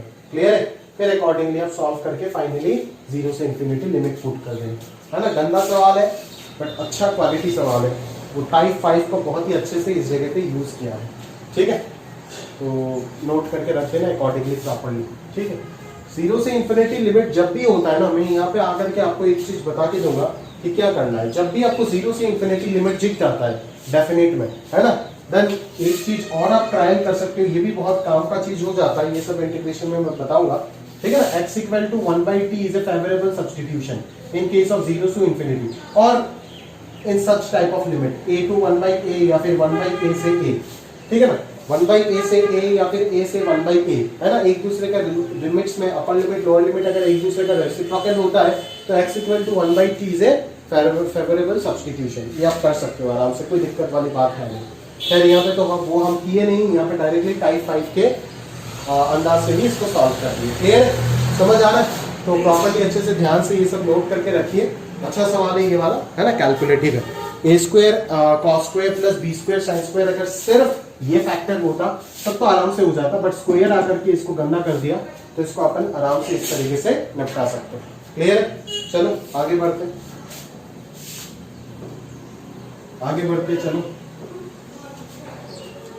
इसको डेरिवेटिव की मदद से भी आप कर सकते हो, है ना। मैंने इंडेफिनिट इंटीग्रेशन में एक आर्टिकल पढ़ाया था लास्ट में, integration with the help of differentiation, उसके मदद से भी आप कर सकते हो। शीट में इंडेफिनिट का शीट में भी ये सवाल है, आप देख लेंगे। ठीक है, चलो तो अभी हम अपना पूरा चैप्टर का जो हार्ट है उसके अंदर चले जाते हैं, और वो है आपका प्रॉपर्टीज ऑफ डेफिनिट इंटीग्रेशन। ये चीज अगर आपको समझ नहीं आया तो बाकी अभी तक जितना भी हमने लास्ट क्लास में 2 घंटा और आज के लेक्चर में 1 घंटा, ये 3 घंटा जो भी आपको समझाया वो बेसिक्स ही तो पढ़ाया ना बस। वो डेफिनेट इंटीग्रेशन में सब्स्टिट्यूशन कैसे करते हैं हम, क्या गलती हो सकता है ना, इंडेफिनिट को ही लिमिट्स लगा करके डेफिनेट का क्वेश्चन बना करके करा रहा था, वही सब चल रहा था। अभी प्योर डेफिनेट चालू हुआ, समझ में आ रहा है ना, अभी प्योर मेन डेफिनेट का जो फीलिंग्स है अभी आएगा आपको। क्लियर है? जब आप प्रॉपर्टी सीखोगे और प्रॉपर्टी अप्लाई करना सीखोगे, समझ में आ रहा है ना? क्लियर है?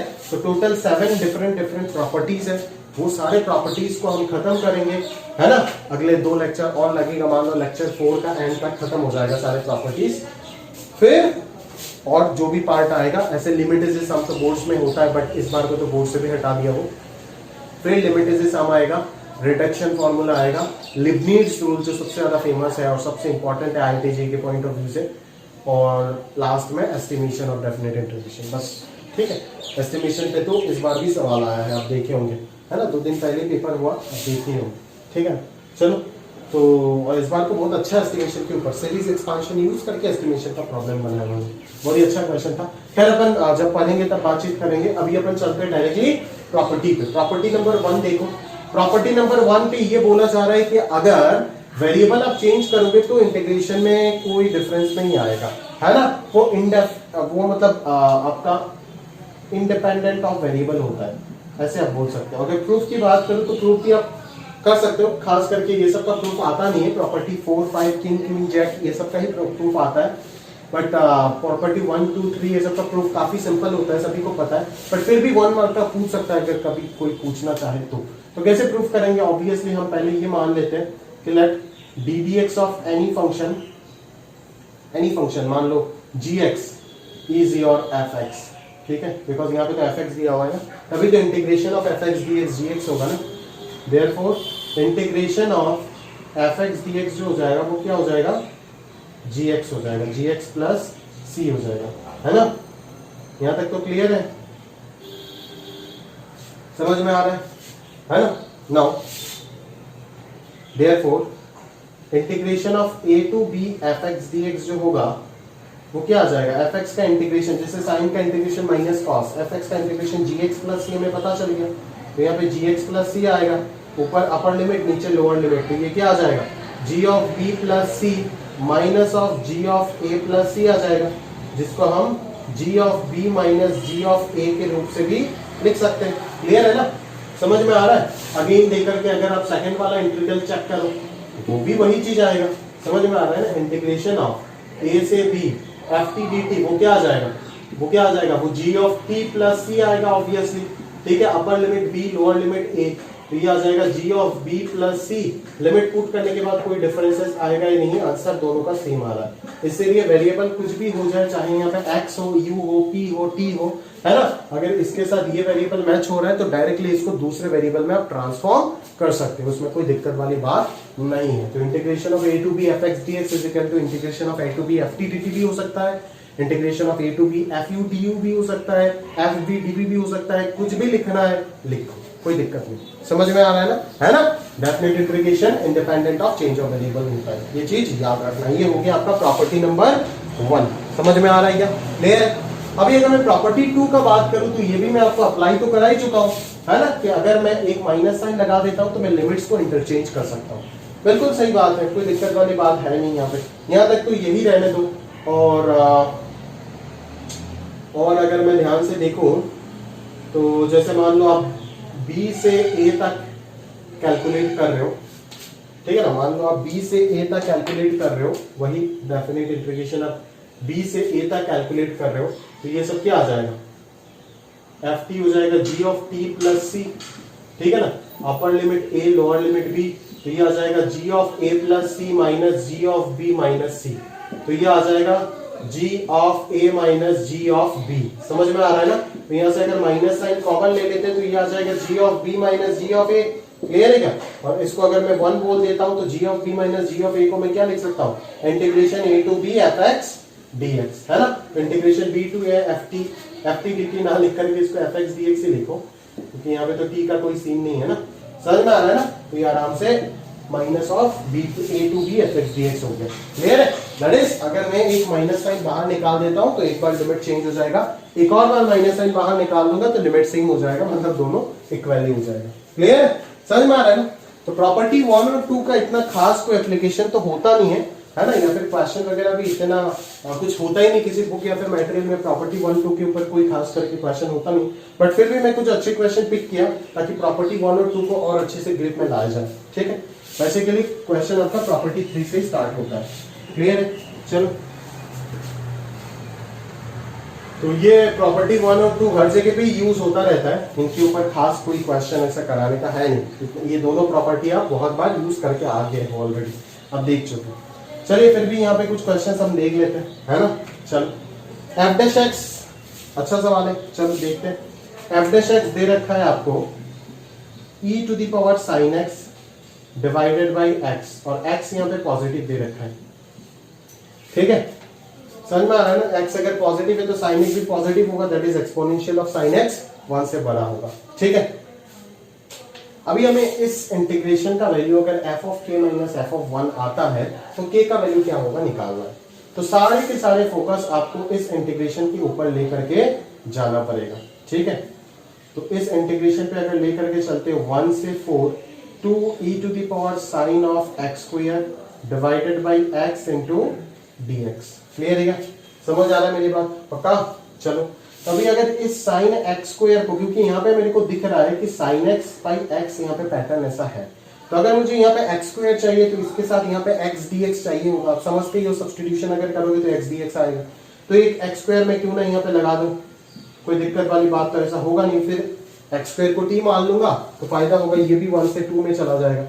समझ में आ रहा है ना, या फिर जो भी एलिमेंट्स भी चेंज हो जाएगा, उससे कोई मतलब नहीं है, बट इतना फायदा होगा कि ये पूरा इंटीग्रेशन f डैश के फॉर्मेट में तो जरूर जाएगा, और f डैश का इंटीग्रेशन f होता है और आंसर भी f के टर्म में है ना। ये तो ये सब हिंट मिल रहा है जो क्वेश्चन को देख करके, इसीलिए अपन सब्स्टिट्यूशन में डायरेक्टली सोच रहे हैं। तो 2 e to the power sine x square इधर आ जाएगा, मान लो x dx, इस 2 को भी छुपा देते हैं, इसके साथ ट्वाइस x dx कर देते हैं और नीचे आ जाएगा x स्क्वायर। ठीक है, अभी अपन सब्स्टिट्यूट कर देते हैं, लेट x स्क्वायर बराबर t, x स्क्वायर अगर t हो जाएगा तो dt का वैल्यू हो जाएगा ट्वाइस x dx। समझ में आ रहा है? क्लियर है? तो when your x is equal to 1 t will be 1 and when x equal to 4 तो t हो जाएगा आपका 16। क्लियर है क्या? तो यहाँ से क्या आ जाएगा 1 से 16। ठीक है, e to the power sin t by t, e to the power sin t divided by t, और इधर आ जाएगा dt। ठीक है ना, अभी यहाँ पे देखो ये x के फॉर्मेट में है तो इसको चेंज ऑफ वेरिएबल लगा देते, प्रॉपर्टी 1 लगा देते, और लगा करके इसको e to the power sin x by x dx बना देते, और ये चीज आपका क्या बन जाएगा, f डैश x बन जाएगा ना, ये बन जाएगा f dash x। f dash का इंटीग्रेशन क्या हो जाएगा, ऑब्वियसली fx आएगा, अपर लिमिट 16 लोअर लिमिट 1, तो ये f of 16 minus f of 1 आएगा, और यहाँ पे आपको f of k minus f of 1 दिया हुआ है, देयरफॉर डेफिनेटली k का जो वैल्यू होगा वो कितना हो जाएगा, 16 हो जाएगा। तो ये एक अच्छा प्रॉब्लम आप बोल सकते हो। ठीक है ना, बेस्ड ऑन प्रॉपर्टी 1 इस टाइप के क्वेश्चन आपके बोर्ड्स में भी आ सकते हैं, मेंस में भी आ सकते हैं, कोई दिक्कत वाली बात नहीं है। क्लियर है? समझ आ रहा है? पक्का? चलो आगे बढ़ते हैं और आगे के क्वेश्चंस में हम चलते हैं। सही है, चलो नोट कर लीजिएगा, पॉज करके प्रॉपर्ली नोट कर लेना भाई। ठीक है, चलो तो आगे देखो, अभी यहाँ पे क्या आ रहा है आपका अगला प्रॉब्लम, 0 से 1 tan inverse x by x dx, 0 से 1 tan inverse x divided by x dx। समझ में आ रहा है? क्लियर? तो tan इनवर्स x को अपन यहाँ पे क्या मानते हैं, थीटा मान लेते हैं भाई। tan इनवर्स x को अपन क्या मानते हैं, थीटा मान लेते हैं, है ना, क्योंकि यहाँ पे क्लियरली दिख ही रहा है ये इंटीग्रेशन थीटा में जा रहा है। समझ में आ रहा है? तो स्टार्टिंग से ही पता चल रहा है कि tan इनवर्स x को थीटा मान के देखते हैं क्या हो रहा है। तो अगर मैं tan इनवर्स x को थीटा मान लूं तो यहाँ पे क्लियरली आपको दिख रहा है कि x का वैल्यू हो जाएगा tan थीटा। और ये सब्स्टिट्यूशन बिल्कुल 0 से 1 पे tan इनवर्स x जो है वो इंक्रीजिंग भी होता है, कंटीन्यूअस भी होता है, तो कुछ डरने वाली बात नहीं है ना, कंटीन्यूअस एंड मोनोटोनिक है। ठीक है, तो ये dx क्या हो जाएगा, sec square theta d theta. समझ में आ रहा है? क्लियर? तो ये 0 से 1 क्या हो जाएगा, x से जब 0 होगा तो tan इनवर्स 0 0 होगा, और x से जब 1 हो जाएगा तो tan इनवर्स 1 पाई बाई 4 हो जाएगा। क्लियर है? और यहाँ पे tan इनवर्स x थीटा हो गया, x का वैल्यू tan थीटा हो गया, और dx हो गया sec square theta d theta. Clear है? तो इस sec स्क्वायर को अगर मैं 1 बाई cos स्क्वायर लिख देता हूँ, इसको sin बाई cos लिख देता हूँ, तो यहाँ से क्या हो रहा है जरा ध्यान से देखो, ये थीटा है और यहाँ पे नीचे आ जाएगा मेरे ख्याल से sin theta into cos theta. Clear है? तो यहाँ पे एक 2 लगा देते हैं, यहाँ पे एक 2 लगा देते हैं, तो ये क्या बन जाएगा, 0 से pi by 4 theta by sine 2 theta बनेगा ना। बट आंसर जो दिया है यहाँ पे थीटा बाई साइन थीटा के फॉर्मेट में है। समझ में आ रहा है? तो इस 2 थीटा को मुझे थीटा के फॉर्मेट में लेके जाना होगा।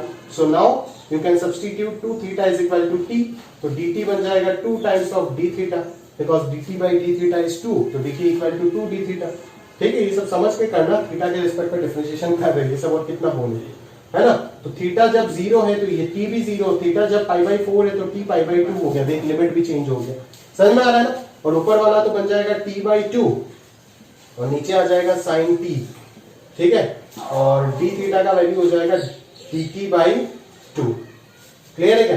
ठीक है, तो ये 2 और 2 मिलके 4 हो जाएगा, बाहर जब जाएगा तो बाहर हाफ रहेगा, और यहाँ पे 0 से pi by 2 t dt by sine t है ना, इसको अगर मैं चेंज ऑफ वेरिएबल लगा दूं तो आराम से theta d theta by sine theta वापस इसको लिख सकता हूँ, कोई दिक्कत नहीं।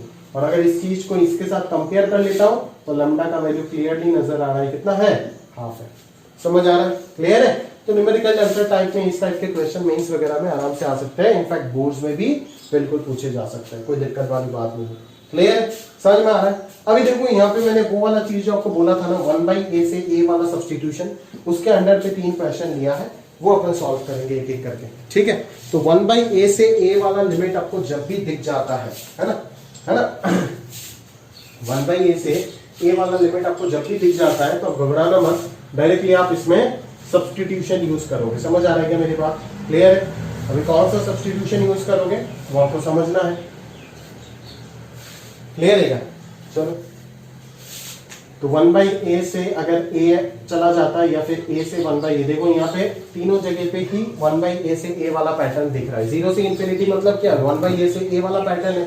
ठीक है, तो आराम से यहाँ पे आप x को 1 बाई टी सब्स्टिट्यूट करके काम निपटा सकते हो। ठीक है, तो चलिए क्वेश्चन नंबर 2 के साथ शुरुआत करते हैं। ठीक है, तो ये जो आपका इंटीग्रेशन है 0 से इंफिनिटी, ठीक है, कैपिटल f फंक्शन के बारे में कोई इंफॉर्मेशन नहीं है हमारे पास, x to the power n plus x to the power n minus n।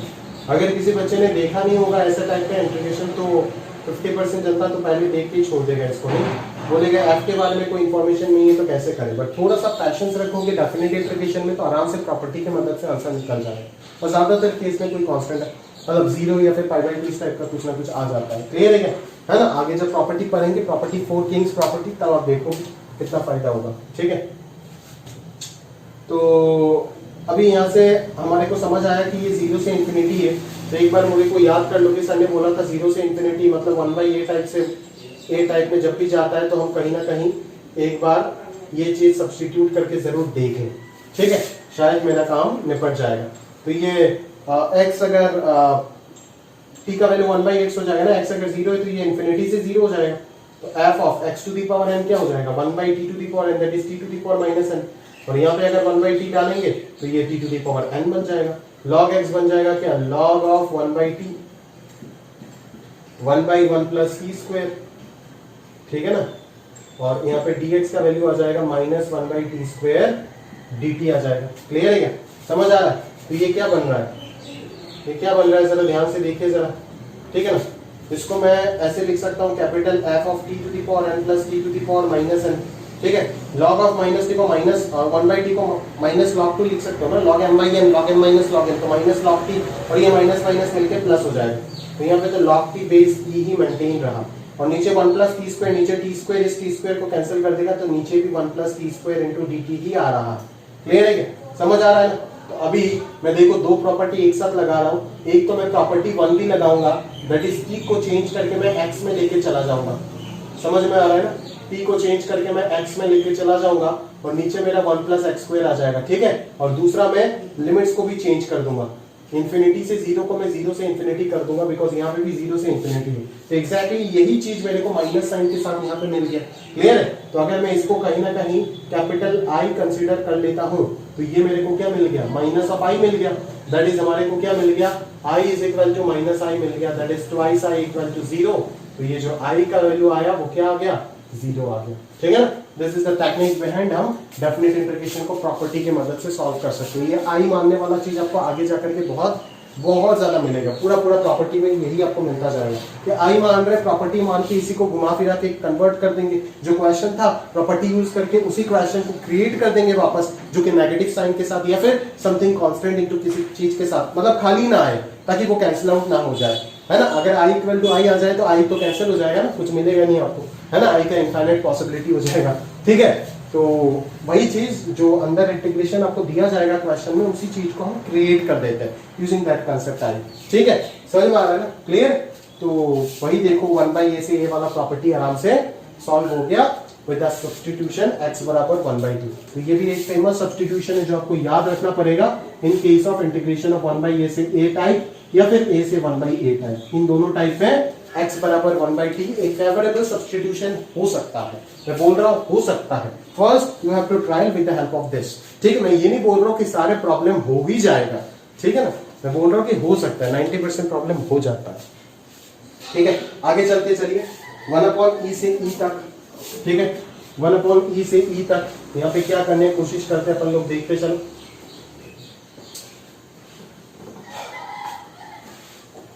तो 1/e से अगर e तक चले जाते हैं, 1/e से e तक अगर चलते हैं अपन, तो यहाँ पे आ रहा है 1/x sine of x minus 1/x dx। I वगैरह पहले ही मान के रख देते हैं, अगर ये वापस वही इंटीग्रेशन में कन्वर्ट हो जाए तो फायदा हो सकता है। क्लियर है क्या। तो यहाँ से अपन x को क्या मानेंगे, 1/t कंसिडर कर लेते हैं। तो ये जो dx हो जाएगा वो हो जाएगा आपका माइनस 1/t स्क्वायर dt, ठीक है। तो x का वैल्यू अगर 1/e है तो t का वैल्यू e हो जाएगा और ये 1/e हो जाएगा, ये बन जाएगा t, ये बन जाएगा sign of t minus 1/t और dx का वैल्यू आ जाएगा minus 1/t square dt। Clear है क्या, समझ आ रहा है। अभी ध्यान से देखो जरा, अभी ध्यान से देखो, ये एक माइनस साइन बाहर आ रहा है ना, e to the power 1/e, ठीक है। t है ना, t से 1/t स्क्वायर कैंसिल होके 1/t आएगा, है ना। और एक और काम करते हैं ना, यहाँ से यहाँ पे तो साइन यहाँ पे डालेंगे तो ये 1/t माइनस t आ जाएगा। तो यहाँ से अगर मैं माइनस कॉमन ले लेता हूँ तो वापस ये इसी प्लेटफॉर्म में चला जाएगा, तो माइनस माइनस मिलके प्लस हो जाएगा और ये sine of t minus 1/t dt बन जाएगा। अभी वापस एक ही साथ आप दो प्रॉपर्टी लगाओगे, ठीक है ना। और जब भी बोर्ड एग्जाम में आप प्रॉपर्टी लगाओगे ना तो ब्रैकेट में लिख के रखोगे कि कौन सा प्रॉपर्टी आप अप्लाई कर रहे हो, है ना। प्रॉपर्टी का नंबर नहीं लिखना है ना।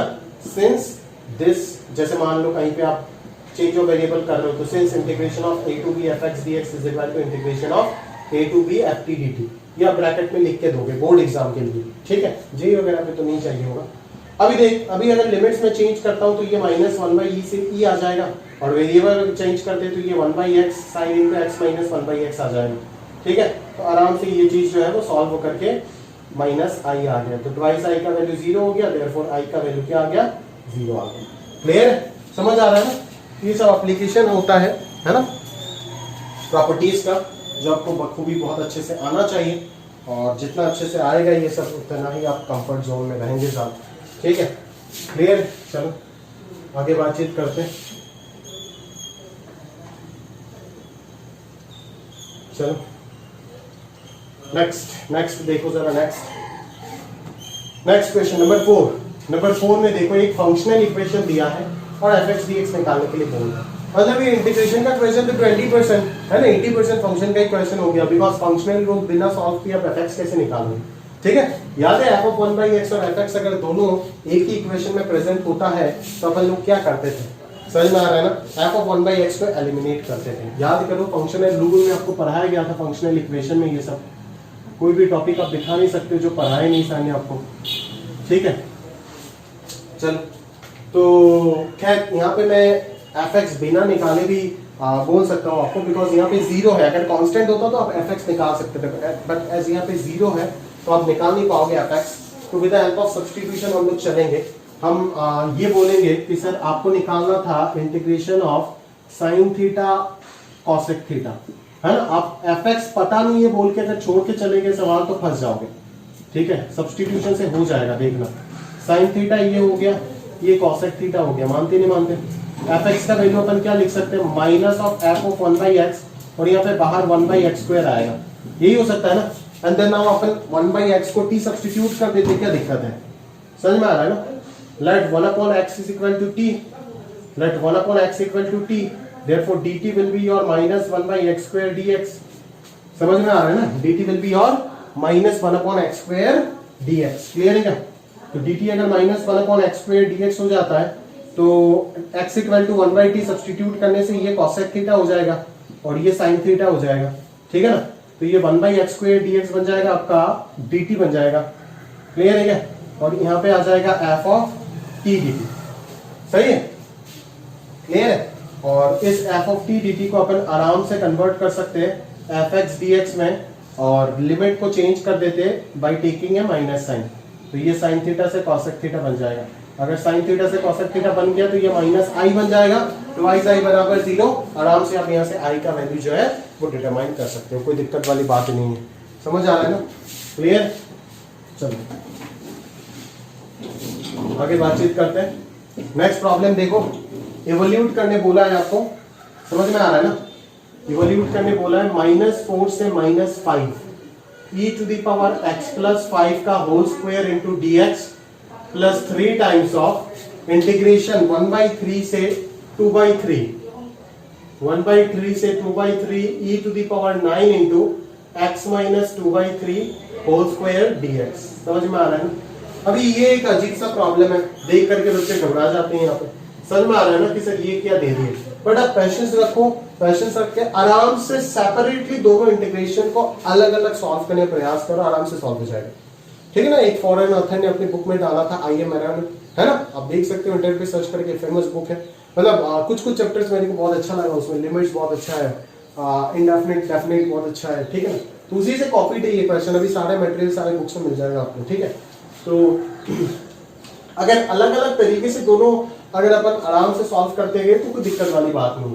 देख इसको u सब्स्टिट्यूट करके करता जा, ठीक है, और इसको v सब्स्टिट्यूट करके करता जा, कोई दिक्कत वाली बात होना ही नहीं चाहिए, समझ में आ रहा है क्या।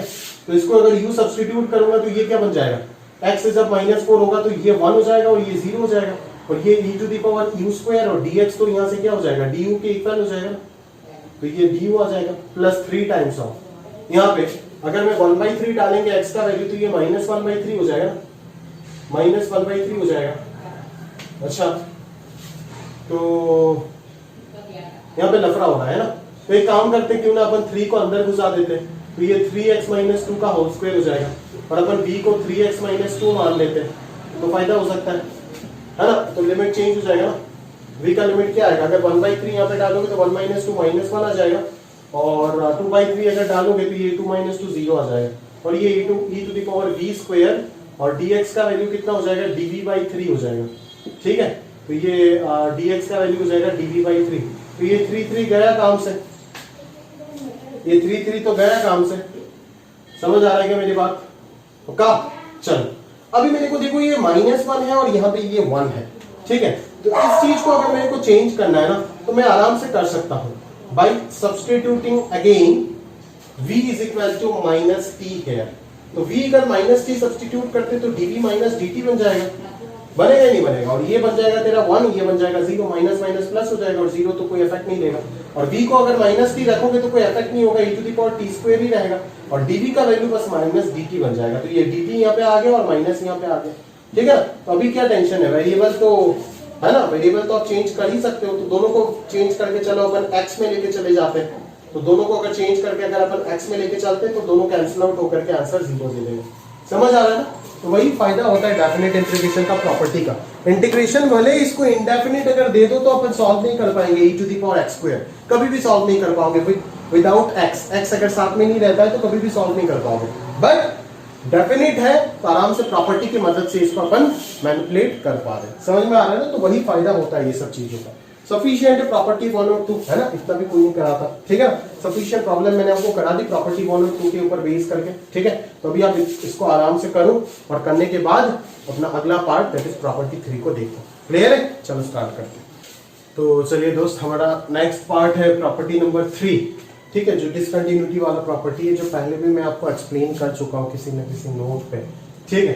तो यहाँ पे बोला है अगर फंक्शन किसी इंटरवल में, मान लो ए से बी पे आपको इंटीग्रेट करने बोला है, और मान लो इस इंटरवल में ए से बी के दौरान किसी बीच में किसी पॉइंट में फंक्शन डिसकंटिन्यूटी शो कर रहा है, तो डायरेक्टली अपन इंटीग्रेट तो कर नहीं पाएंगे, तो जहां पे ब्रेक करना है, डिसकंटिन्यूटी शो हो रहा है, उसी जगह पे ब्रेक करेंगे। जैसे मान लो ए से बी का अगर सी पे डिसकंटिन्यूअस है तो ए से सी तक पहले करेंगे, फिर सी से बी तक करेंगे। अगर 3 जगह पे होता है C1 C2 C3, तो ए से C1, फिर C1 से C2, फिर C2 से C3, फिर C3 से अपर लिमिट B तक जाओगे, ठीक है। अगर C1 C2 से छोटा है, C2 C3 से छोटा है, अगर C2 C1 से छोटा है तो C2 पहले आएगा, C1 बाद में आएगा, ऐसे विषय आप करोगे, ठीक है। तो अगर प्रूफ करने की बात करें तो यहाँ पे प्रूफ कुछ मतलब क्या प्रूफ करोगे, वही चीज है, सेम चीज लिखना है। पहले फंक्शन लिख दो, let derivative of any function gx, suppose gx plus c is your fx function, ठीक है। तो derivative of gx plus c अगर fx है तो यहाँ पे ये क्लियर हो गया पहले कि इंटीग्रेशन ऑफ fx dx जो हो जाएगा वो gx प्लस c हो जाएगा, ठीक है। नाउ इंटीग्रेशन ऑफ a से b fx dx जो हो जाएगा वो हो जाएगा आपका gx plus c with upper limit b, lower limit है तो ये आंसर मिलेगा gb माइनस ga।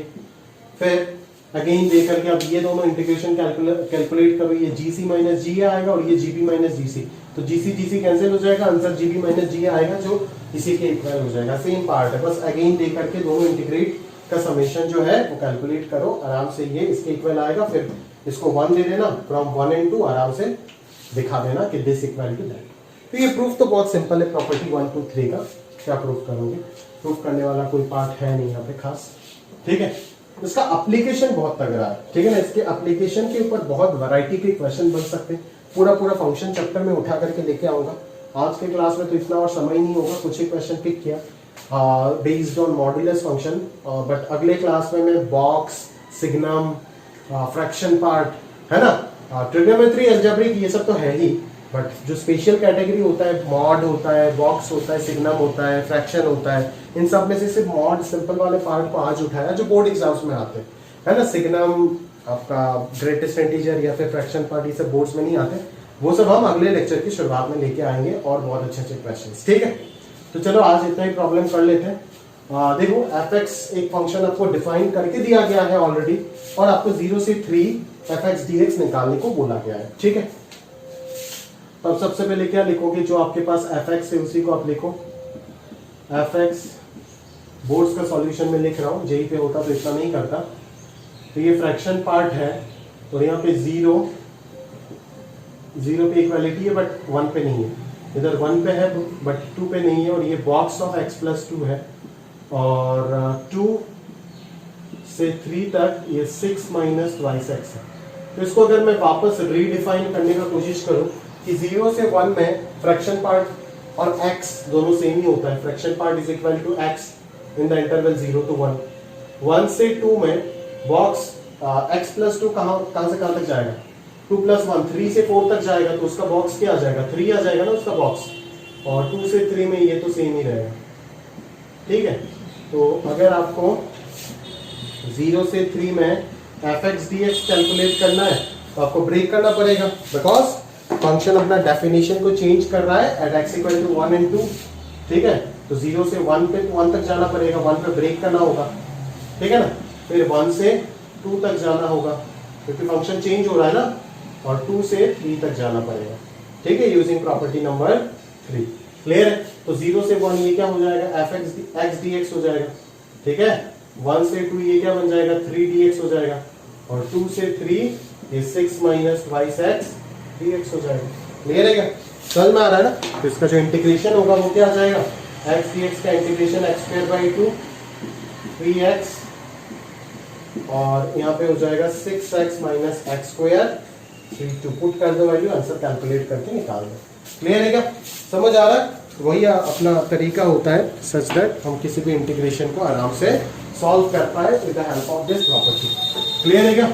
समझ में आ रहा है ना? ब्रेकिंग अच्छे से समझ में आना चाहिए। यहाँ पे तो अलग अलग इंटरवल दे के दिया है तो एकदम सिंपल वाला पैटर्न हो गया, और बहुत जगह पे ऐसे होगा कि आपको मतलब ब्रेक खुद से करना पड़ेगा। जैसे ये सब क्वेश्चन देख लो, ठीक है, नंबर 1 देख लो।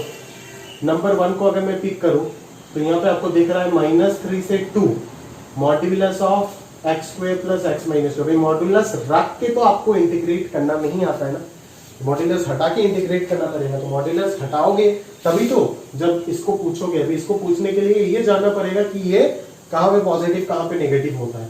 ठीक है, तो ये साइड में आप कैलकुलेट कर रहे हो।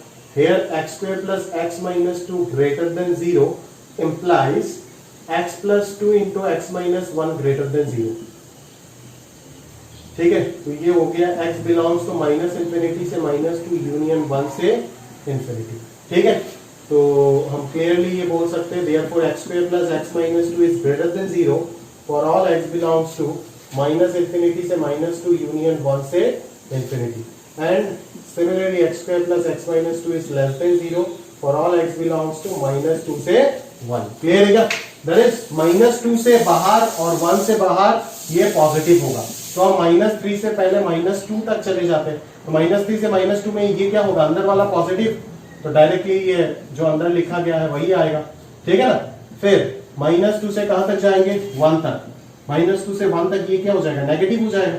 तो अगर ये नेगेटिव हो जाता है तो इसका आंसर हो जाएगा 2 माइनस एक्स स्क्वायर dx। ठीक है, और फिर 1 से कहां तक, 2 तक ये पॉजिटिव ही रहेगा, तो ये x square plus x minus 2 dx हो गया। ठीक है, तो ये तीनों इंटीग्रेशन आप आराम से कैलकुलेट करके फाइनल आंसर निकाल के कैलकुलेट कर लो, जो भी होगा वो हो जाएगा इस इंटीग्रल का आंसर। क्लियर है? समझ आ रहा है? पक्का? तो एकदम सिंपल वाला पैटर्न हो गया ना ये सब। इसे बोर्ड एग्जाम में आपको पूछा जाएगा। ठीक है, चलो ये सब बोर्ड लेवल का सवाल हो गया, एकदम सिंपल। देख रहे हो ना इनइक्वालिटी काम आ रहा है। ठीक है, तो यहाँ पे इसीलिए बोलता है लोग 12 टफ है, 12 मैथ्स टफ है, कैलकुलस टफ है, इसीलिए बोलता है क्योंकि ये सब पता नहीं होता है ना। 11 में तो रटाता है, मास्टर भी रटाता है, दोनों भी रटते हैं। ठीक है, इसीलिए सिर्फ 12 मैथ्स टफ, 12 मैथ्स टफ। अगर 11 में आप सही से अपना ग्रिप बनाए तो कभी भी 12 टफ हो ही नहीं सकता, उससे काफी ज्यादा टफ 11 के टॉपिक से। ठीक है ना, कोनिक्स, कॉम्प्लेक्स, पीएमसी। ठीक है, ये सब क्या आसान टॉपिक है, हल्के में लेने वाला टॉपिक है। सॉल्यूशन ऑफ ट्रायंगल, ठीक है, ये चार बड़े बड़े जाइंट्स है 11 में। ठीक है, बट 12 में उतना कोई बड़े मतलब इतना हार्ड कोई टॉपिक है ही नहीं एक्सेप्ट प्रोबेबिलिटी। ठीक है, प्रोबेबिलिटी एक मान सकते हो, बट बाकी अगर फ्रीक्वेंसी आपका मैच हो गया पीएमसी के साथ तो प्रोबेबिलिटी को भी आप ग्रिप में लेके आ जाओगे, कोई दिक्कत वाली बात है नहीं। बाकी मेरे को तो कोई ऐसा टफ वाला टॉपिक, एकदम इतना हैवी टॉपिक कुछ दिखता नहीं है। हाँ, मतलब प्रैक्टिस के ऊपर डिपेंडेंट है सारी ये सारी चीज। ठीक है, समझ के पढ़े तो सब कुछ ही आसान है। आगे चलते हैं, अगला क्वेश्चन नंबर 2। नंबर 2 पे आपको 0 से 2 पाई दिया गया है लिमिट, और अंदर है √1 plus cos theta divided by 2। अभी यहाँ पे आकर के मैं देखना चाहता हूँ कितना बच्चा √x² को x लिख करके आंसर निकाल देता है। ठीक है, समझ में आ रहा है ना? ये सब क्वेश्चन तो एनसीईआरटी में भी होता है, तो यहाँ पे बच्चों को क्लिक नहीं करता है क्या? चलो यहाँ पे आगे मास्टर आपको पढ़ाएगा कि √x² is modulus of x, और पहले बताएगा √x² इज x। तो ये क्या हो जाएगा, 2 sin cos square theta by 2, 2 cancel, तो ये modulus of cos theta by 2 आ जाएगा। ठीक है, तो अभी इस मॉड को ब्रेक करने के लिए इसको पूछना पड़ेगा। ठीक है, इसको पूछने के लिए पहले थीटा बाई 2 के पास जाना पड़ेगा। तो ये लिमिट किसका है, थीटा का है ना। एज थीटा लाइज बिटवीन 0 से इक्वलिटी क्या लगा रहा हूं, 2 pi, therefore theta by 2 will be in the interval 0 से पाई। अब 0 से पाई में cos कहां पे पॉजिटिव होता है, 0 से पाई बाई 2 में। अरे याद है ना cos का ग्राफ, ये देख पाई है, ये देख 0, ये पाई बाई 2। 0 से पाई बाई 2 में पॉजिटिव, पाई बाई 2 से पाई में नेगेटिव। ठीक है, तो एक काम पहले से ही कर देते हैं ना, आसान कर देते हैं आपके लिए कैलकुलेशन। थीटा बाई 2 थीटा, ये सब में कंफ्यूज होने का कोई जरूरत है ही नहीं, डायरेक्टली सब्स्टिट्यूशन। थीटा बाई 2 को t मानना है तो t बन जाएगा, dt बन जाएगा d थीटा डिवाइडेड बाई 2, ठीक है।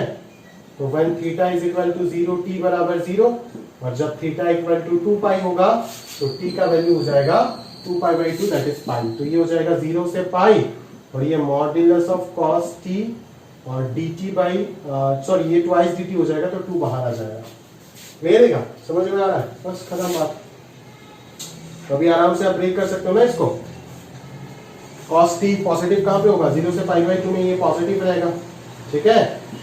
और पाई बाई 2 से पाई पे ये माइनस cos t dt बन जाएगा। अभी आराम से इंटीग्रेट करो, लिमिट्स पुट करो, कैलकुलेट करो, आंसर आ जाएगा। क्लियर है क्या? समझ आ रहा है मेरी बात? पक्का? चलो आगे चलो, आगे बढ़ते हैं, ठीक है। ये देखो एक और सवाल, 12 को टफ बोलने वाला सवाल, ठीक है। 1 minus x into log x, ये कहाँ पे पॉजिटिव, ये कहाँ पे नेगेटिव होता है, ये बच्चों को पता नहीं होता है, हवा ही नहीं लगता है उनको। बट अगर आप इनइक्वालिटी को ध्यान से पढ़े तो आप समझ सकते हो कि सर ये सब वेवी कर्व से अपन निपटा सकते हैं। समझ में आ रहा है ना? अपन क्लियरली देख सकते हैं कि हमारे पास फंक्शन है 1 minus x into log x, ठीक है। समझ में आ रहा है ना? तो when F x is greater than 0, है ना, तो 1 minus x into log x greater than 0। But हम जानते हैं कि फैक्टर का लीडिंग कोएफिशिएंट पॉजिटिव रखना है तो x minus 1 into log x less than 0 ऐसे कर देते हैं, है ना। अभी यहाँ पे दो फैक्टर है, एक फैक्टर का रूट 1 है, दूसरा फैक्टर का रूट क्या है, ये भी तो 1 ही देगा ना, ये भी तो 1 ही देगा रूट, है ना। e टू द पावर 0 1 होगा तो 1 पे यहाँ पे वैसे के लिए रिपीटेड रूट है, 1 पे रिपीटेड रूट है तो यहाँ पे अगर प्लस है तो यहाँ पे माइनस नहीं कर सकते बिकॉज 1 का रिपीटेड रूट है, 2 है डिग्री, तो यहाँ पे भी प्लस ही होगा, ठीक है। तो ये तो हर जगह पे पॉजिटिव हो जाएगा, ये तो हर जगह पे पॉजिटिव हो जाएगा ना भाई, क्योंकि देख log x का वैल्यू ध्यान से देख, है ना, 1 से पहले log x नेगेटिव होता है और 1 से पहले ये पॉजिटिव होगा, ये नेगेटिव हो जाएगा। और जैसे ही 1 को क्रॉस करेगा log x पॉजिटिव हो जाएगा और 1 को क्रॉस करने के बाद ये नेगेटिव हो जाएगा, तो दोनों का प्रोडक्ट तो हमेशा नेगेटिव ही आएगा ना।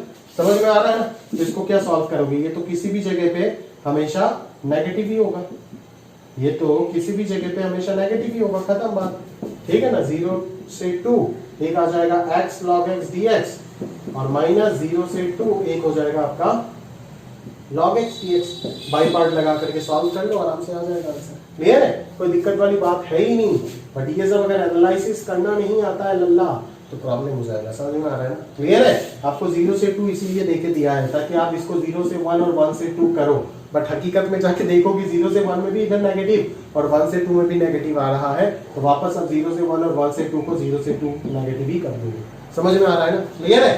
तो वो फीलिंग आपके अंदर आना जरूरी है और ये तभी होगा जब आपका इनइक्वालिटी स्ट्रांग है। इसीलिए इतना समय लेकर के क्लास 11 में आपको इनइक्वालिटी पढ़ाया गया था, ठीक है। हर किसी चीज का लॉजिक है, बिना लॉजिक का अपन लोग नहीं पढ़ाते। समझ में आ रहा है क्या? क्लियर है? ठीक है ना? रेक्टिफिकेशन हमारे को ना आता है और ना हम कभी किए हैं और ना कभी पढ़ाते वक्त यूज करते हैं, ठीक है। क्लियर है? ये जिनका काम है वही करते हैं और ये अफवाह फैलाते हैं कि 12 का गणित जो है वो बहुत ही डिफिकल्ट है, किनको आता नहीं कुछ। समझ में आ रहा है? क्लियर है? तो यहाँ तक आप कर सकते हो। अभी इसके बाद आप 2 का जो रिमेनिंग शीट में जो प्रॉपर्टी थी के बाद क्वेश्चन नंबर 1 तो मैंने कर दिया। क्वेश्चन नंबर 2 में बहुत सारे टाइप्स के क्वेश्चन है, greatest integer, fraction, part signum, तो वो सब के ऊपर जितने भी क्वेश्चन है वो आप ट्राई कर सकते हो अभी इस लेक्चर को देखने के बाद, है ना। आप टू पेज नंबर 6 पूरा ट्राई कर सकते हो। बट अगर आपका मन नहीं है ट्राई करने का तो आप आराम से बैठे रहो, कुछ मत करो, ठीक है। बट एज ए स्टूडेंट आपको ट्राई करना चाहिए। पहले आप ट्राई करो, नहीं हो रहा है, मैं चाहता ही हूं कि ट्राई करो और ना हो। अगर ट्राई करके हो गया तो बहुत अच्छी बात है, अप्रिशिएट कर रहा हूं। बट अगर नहीं हुआ तो आपको अगले लेक्चर नंबर 3 का शुरुआत को देखना है, तो उधर में बाकी सारे प्रकार के क्वेश्चंस कराते दूंगा। क्लियर है? समझ आ रहा है? तो आज के लिए अपन यहाँ तक समाप्त कर रहे हैं, है ना। और प्रॉपर्टी नंबर 3 तक अपन पहुंच गए। अगले 2 लेक्चर में सारे प्रॉपर्टीज कवर हो जाएगा एंड देन उसके बाद अपन लोग चलेंगे हमारे स्पेशल टॉपिक्स जो बोर्ड्स के सिलेबस में नहीं है, दैट इज लिमिटेड सम। ऐसे तो होता है बट इस बार को हटा दिया, रिडक्शन, एस्टिमेशन और लिमिट्स, ठीक है।